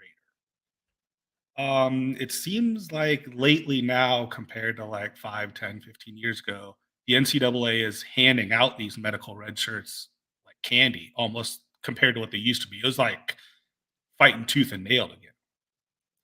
What were your it seemed like you wanted to pipe in with something. What were I just saw this comment here from S11617. Yeah, so I think he fits those qualifications. Now, I'm not the NCAA. They do tend to hand out those waivers. I don't think he's probably wanting to stay for 7 years just because most guys don't want to stick around for 7 years. Now, if he's got aspirations to play at the next level, then I just can't imagine him doing that and then trying to play in the league. So, and here's the other thing. You got to realize this. We may hear this. See, I don't think Kirk can comment on it Sunday. I'm guessing because he's still enrolled at Michigan, because I think he has to finish this semester. He hasn't signed here. So, yeah, once he signs. But my guess is that when Kirk answers this, he may indicate that he's planning on being here 2 years. I don't know that. But the other thing is here, too, if he's here 3 years, then I get a little bit nervous about Marco Lainez. Because Lainez is coming in next year, and to tell him he's going to have to wait 3 years for having a shot, that's just, I think 2 years is the perfect stopgap for Marco. He can redshirt, especially if he doesn't enroll early, take that red shirt, learn in the second year, and then be ready to potentially take over in the third year with a battle between maybe an old Carson May at that point and then a James Reesar. So, potentially 3 years, but I'm guessing 2. Maybe if CADE McNamara has a good year and he wants to jump to the league as a backup, maybe it's just 1. We don't know. And I don't know, like the NIL and the collective is all so new. How much of that stuff can really be made public knowledge? Like, are we ever really going to know player X made this amount of dollars, player Y made this amount of, you don't know, you always hear the rumors back in the 80s and 90s, whatever, that some of those players made more at college than they did in the NFL. under the table or however you want to say it. Like, so do we even really know for sure dollar figures how much these guys are making? I have no idea on CADE. I know there's certainly incentives there, but I would guess is substantial because I think Notre Dame was interested. Sounds like maybe Miami was interested. There were plenty of schools. For him to commit this early, there had to be some money involved, which is working the rule book. There's nothing wrong with that. Yeah. And I think with a lot of people have echoed the statement that said CADE is coming here because it's a guarantee that coaching changes are going to happen, or that he's been guaranteed that changes are going to happen. I think when you have an athlete, especially a quarterback who's a leader, I really don't think he was guaranteed any changes. And the reason I want to say that is usually with the way Iowa has recruited the quarterback position in football, those quarterbacks are usually the leader of the recruiting class. And I think he wants to be a leader to lead guys in. He doesn't care who's here. He's confident in his abilities that he can come in and turn this around in Iowa.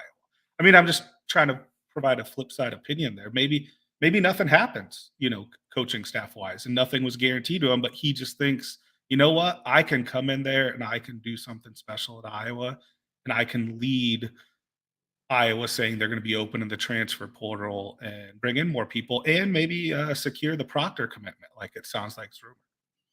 I'm not saying those two tied together, but you could be right. I'm sure it helps that Iowa has told CADE McNamara, we're going to be hitting wide receivers hard. And we're going to make you a center point of that recruitment. I bet you it feels pretty good for CADE McNamara to be the guy again. And this is kind of his redemption tour, if you will. So, this question from Mike, did he make requests before joining? I have no idea. But I know there were incentives, and certainly Iowa being reloading, and not because they have to, which they do, but because they realize that they're inadequate at some positions, only help the cause with CADE McNamara, no question. I just got a few quick hitters Sure. that are actually basketball related, both men's and women's.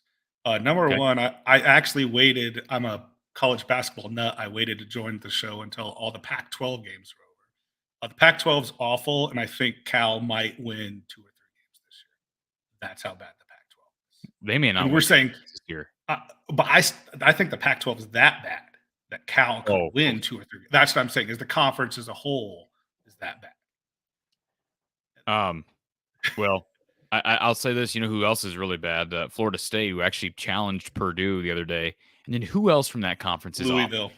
Louisville's awful. Awful. Ooh. They're 0-8 too.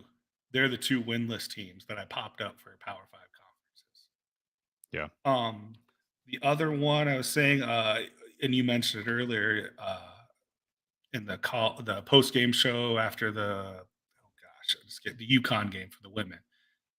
The women need to play defense. They need to find some way, somehow. Anytime. It boggles my mind. Yeah. Well, I'm not going to mention her because I've mentioned her before, Tony. But one of Iowa's starters, and let's not mention her name because it's not. Yep. I don't want to keep her. Yep. Lisa Bluter continues to play her, and she can't defend. That sounds like I'm oversimplifying things. I'm not trying to rip the girl. I'm sure she's got great leadership skills, but she can't defend. And I don't. You ain't gonna win. You ain't gonna be winning anything in March if you can't. If you defending at the level that they defend at, it's not good. So, anyways, it almost reminds me of what's the name of the college in Iowa? Is it Grinnell? Where they literally don't even want to play. Or I don't know if they still do that, but I know by your smile, like you recognize it. Like they literally had no interest. They're just ready to get the ball back. Yeah, the kid that scored over 100. They had the kid that scored over 100 that time. Yeah, like 5 years ago or whatever. But it was just nuts. Yep. Oh, I did appreciate the interview with Callie Levine. I think is that how you say her name? Yes. And you're making her a YouTube sensation by her rap video. Yeah, she did that. She did that herself. I'm thinking, man, again, what was I doing when I was in middle school? I certainly wasn't running a YouTube channel and making music. I thought it was really cool. She'll be a really good addition personality wise, certainly on the court. I will give Lisa Bluter credit. She recruits really good people. and Callie Levine. Good to see a hometown story succeed as well, and they've gotten some good ones. And then one last men's basketball question. Do you think the switch from Euless to Sanford is permanent in the starting lineup? Like, I like it because it gives 2 ball handlers on the floor. You know, I mean, I'm not saying Sanford wasn't, because all the guys can handle the ball, but I like it because the defensive end with Euless and Perkins guarding the other team's backcourt. What are your thoughts on something like that? I mean, do you think it's permanent, or? I would guess it's just, it's probably for the time being, it's the plan for Fran McCaffrey, but things change, right? And if Sanford can get going, but maybe he is better off the bench at some point. I don't know. I wonder if they have enough shooting in the backcourt now without him in the lineup, but he wasn't shooting well. He's in there and he's not shooting well, and he's not producing off the dribble, and he's probably below average defensively. You know, it's kind of like the situation with the women's basketball team. You know, what are you really getting here? You're you're getting average shooting. You're not getting defense. You're not getting rebounding. You're getting pushed around. At what point do you say, look, this isn't worth it? So one coach made a change, the other didn't. And I'm not trying to throw one or the other under the bus, but Fran did make a change. You're right. In the start, I mean, I'm not, I always try to be positive. I've always said that. But I will end on, we need to like, subscribe, get the merch, update on my merch, because I know you might ask. It is currently in the city I live in, but it's supposed to be delivered tomorrow. I guess it got stuck in the Rocky Mountains with their big snowstorm. But my merch is on the way, and it's just a great resource with Coach Patterson and Coach Close. Well, I appreciate you being here, Tony, and thank you for being a part of the merch. Have a good morning, I guess we can say to everyone. We've now shifted in the morning hours. So. If we don't talk to you sooner, we'll talk to you after Duke on Tuesday. For sure, yeah. You deserve a weekend off. So hopefully no news. Hopefully no news breaks, and we'll see you Tuesday. But if so, I'll be excited to talk to you. Sounds good, Tony. Thank you, sir. Thank you. All right, we've got Ryan. We've got our caller on hold. Real quickly, Andrew, appreciate the super chat. Didn't want to miss this. I wasn't skipping over it. I got it saved here. I see a lot of people on Twitter saying this doesn't make a difference with the battle line. It's my belief Iowa was a QB away from going 10-2 this year. I can agree with that.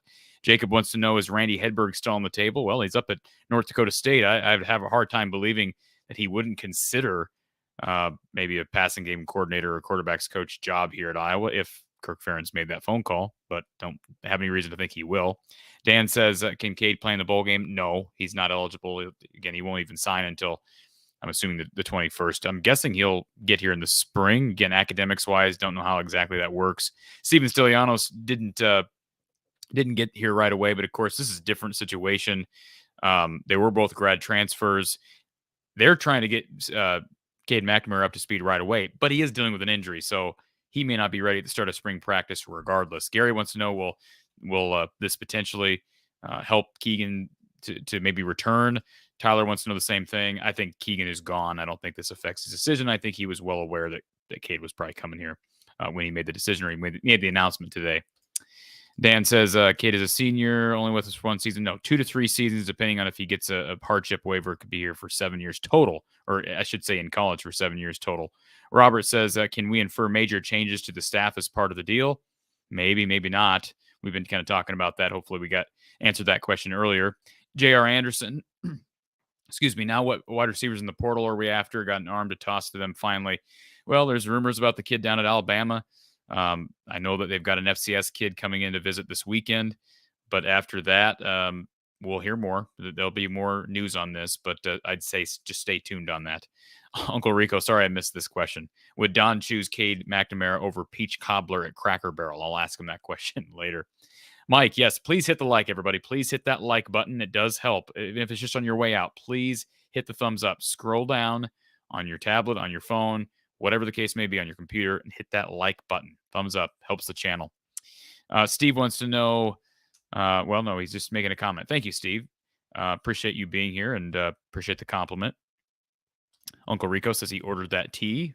Thank you for supporting the merchandise, folks. Longshot Hawk, any word on David Cobb? Is he staying? Nothing from what I've been told. Longshot Hawk will we'll get some decisions here in the coming weeks from a lot of guys. Circle Herc, sorry I missed this one. Can you ask Coach John if it's true that Hayden Fry once counted to infinity twice? I'll ask him that question. Get back to you, sir. Finn, do you think Carson May will start in the bowl game? Well, scuttlebutt out there, and Tom Kakert said it, and there have been other beat guys who have said it. Sounds like maybe Petrus ain't good to go on whatever day that the bowl game occurs. Sounds like it's a more serious shoulder injury than maybe was initially thought. So I wouldn't be surprised to see Joey Labus. Will Alex Padilla play? I mean, he's eligible. Just because he's in the portal doesn't mean he's not eligible. Probably not a Kirk Ferentz thing to do. I'd love to see Labus or May. Alaska Huff, one of our premium subscribers. Thank you for being a subscriber. Most elated I've been since '98 when ESPN announced Bob Stoops would be named the next Iowa head football coach. Today's news is incredibly encouraging. Appreciate our viewer from Alaska. Thank you for being here and being a premium subscriber. Do we know who Cade could be talking to join as well? Sounds like he's talking to a kid down at Alabama, but I'm sure he's going to be at the forefront of recruiting from here on out. Uncle Rico talks about Malachi Coleman, just decommitted from Nebraska. He was a DE, it's a D end or a wide receiver. I think both. I think he ran both ways in high school. Iowa did offer him. They got him on campus. He ended up going with Nebraska. Wouldn't be shocked if Iowa looked at him, but he's going to have some other major suitors out there. The Real Hayden, thank you for the super chat. Need to know if Cade can hit a 3-yard out on 3rd and 5. These are the types of questions we need answers to. Thank you for the super chat, Hayden. Brian wants to know what the knee injury was. That's a good question. I should know this. I'm sure some people who are on here know, but let me just do a quick Google search. I'm sure you could have done this as well. I don't know that has that information been released. I know it's just a serious knee injury is what I'm seeing. So, yeah, I don't know if that's been publicly released, but it was a knee. So maybe someone else knows the answer to that question. Sam, do we think Connor Colby will play guard or tackle next year? If he plays tackle, will him or Proctor start at tackle? I would have to think it's Proctor at this point, and then maybe Colby slides in. He's been playing guard, so I wouldn't be surprised if that stays the same. Where did McNamara play in high school? He was at DeMonte Ranch High School in Reno. I believe his dad played. I think his dad coached at Reno or at Nevada for a while. I could be wrong on that. But yes, he was from Reno.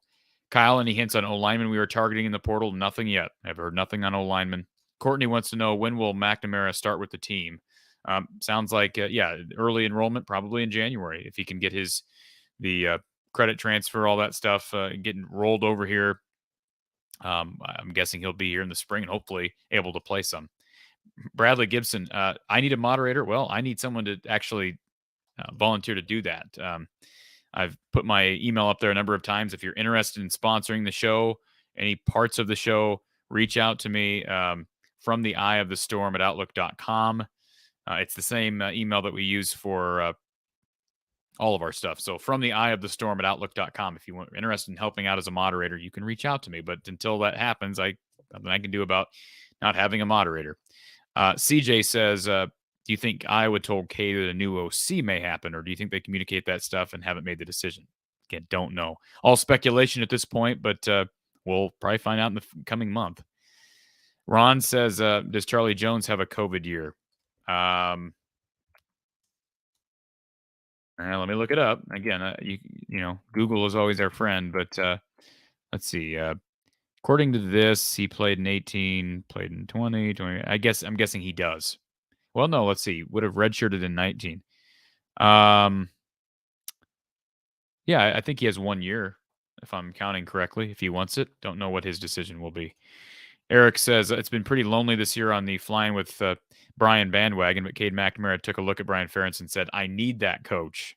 Thank you, Eric, for the super chat. Dennis, is Petrus playing the bowl game? Doesn't sound like it, but we'll wait and see. Eric, what's more likely? Brian gets another modest raise and given more responsibility, like making him punting coach, or he gets fired, forced to resign? I'd say number 2, but don't know that will happen at this point either. Peter, hat fun for Corey with a K. Thank you, Peter. Appreciate the super chat, Mr. Green. Peter Green like the color. Joe Schmo, yes. Thank you for hitting the like button. For everybody else, please hit that like button as well. Eric, would Stoops accept an OC position with a direct path to head coach when Kirk hangs it up? Bob Stoops, I'm assuming we're talking about Bob, not Mark. Both those guys are defensive guys, so they're not going to be an OC here. maybe DC someday, but Bob Stoops isn't coming out of retirement to be a DC, and Mark Stoops isn't leaving Kentucky to be a DC at Iowa. Mike, why does everyone assume we'll have a great D next year? We lose a lot. We do, but Phil Parker, I got confidence in that guy to reload. They're deep. They've got Xavier Wampa, who's going to be a year older. Cooper DeJean's still young. I think they're going to be fine. They're really deep along that defensive line, and we may get Seth Benson back. We'll see. Was it an ACL injury? Again, I don't know that for certain on Cade, but it was knee-related. What big recruits transfers are we hoping to follow Cade's lead? Wide receivers. We got a running back coming in from Stanford this weekend. We got a wide receiver visiting from an FCS school, so we'll wait and see.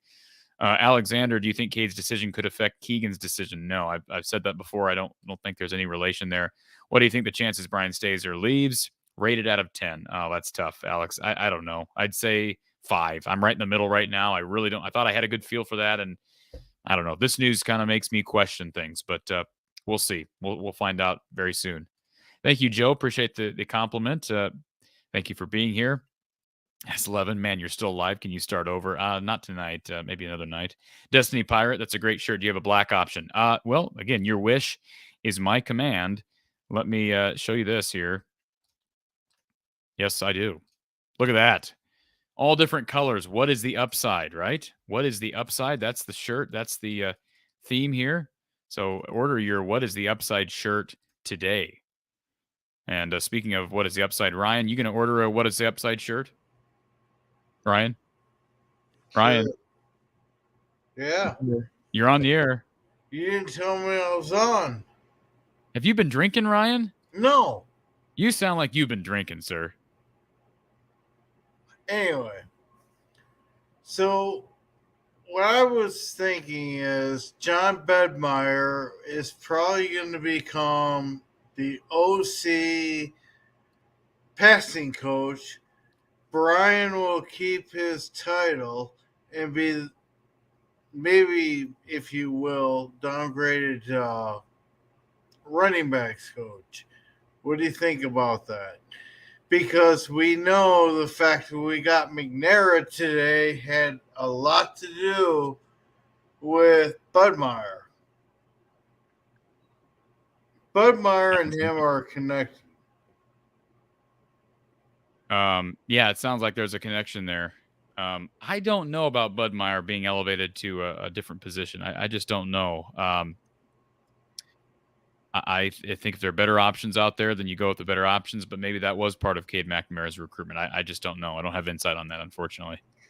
I agree with you, especially when you talk about the North Dakota State guy, but at the end of the day, I think this smells Budmeyer. Yeah, you could be right. You know, maybe there are some changes, but I don't know. Budmeyer is elevated to QB's coach. What happens to Brian? That's the question. Who is somebody let go? I mean, yeah, that'll be interesting. Thank you. Anything else, Ryan? Nope. You're the man, sir. Appreciate you sticking around for so long. Thank you. Get some sleep, sir. Thank you. All right. Appreciate Ryan. What do you think the future with Brian Ferentz looks like? Again, I don't know. I mean, we'll find out in a few weeks. I've kind of went back and forth, and I'm right in the middle. Don't know if we're going to get Brian back next year or not. I've been very clear on this. I don't think that's in Iowa's best interest, but we'll see. Mike 3883, 25-hour live stream celebration.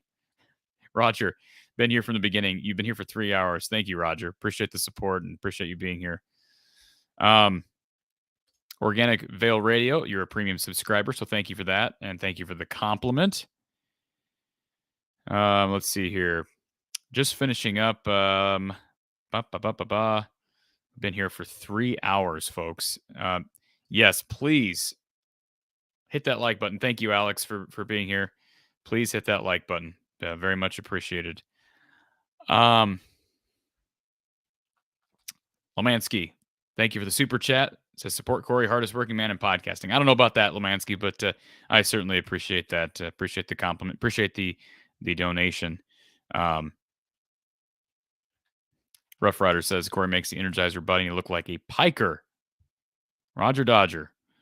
Fight on Iowa. Yes, there you go. And if you are interested in donating to the channel, you can see that on the bottom ticker, you can find the description links to PayPal, Cash App, Venmo. Please don't assume others will do that, because oftentimes they don't, folks.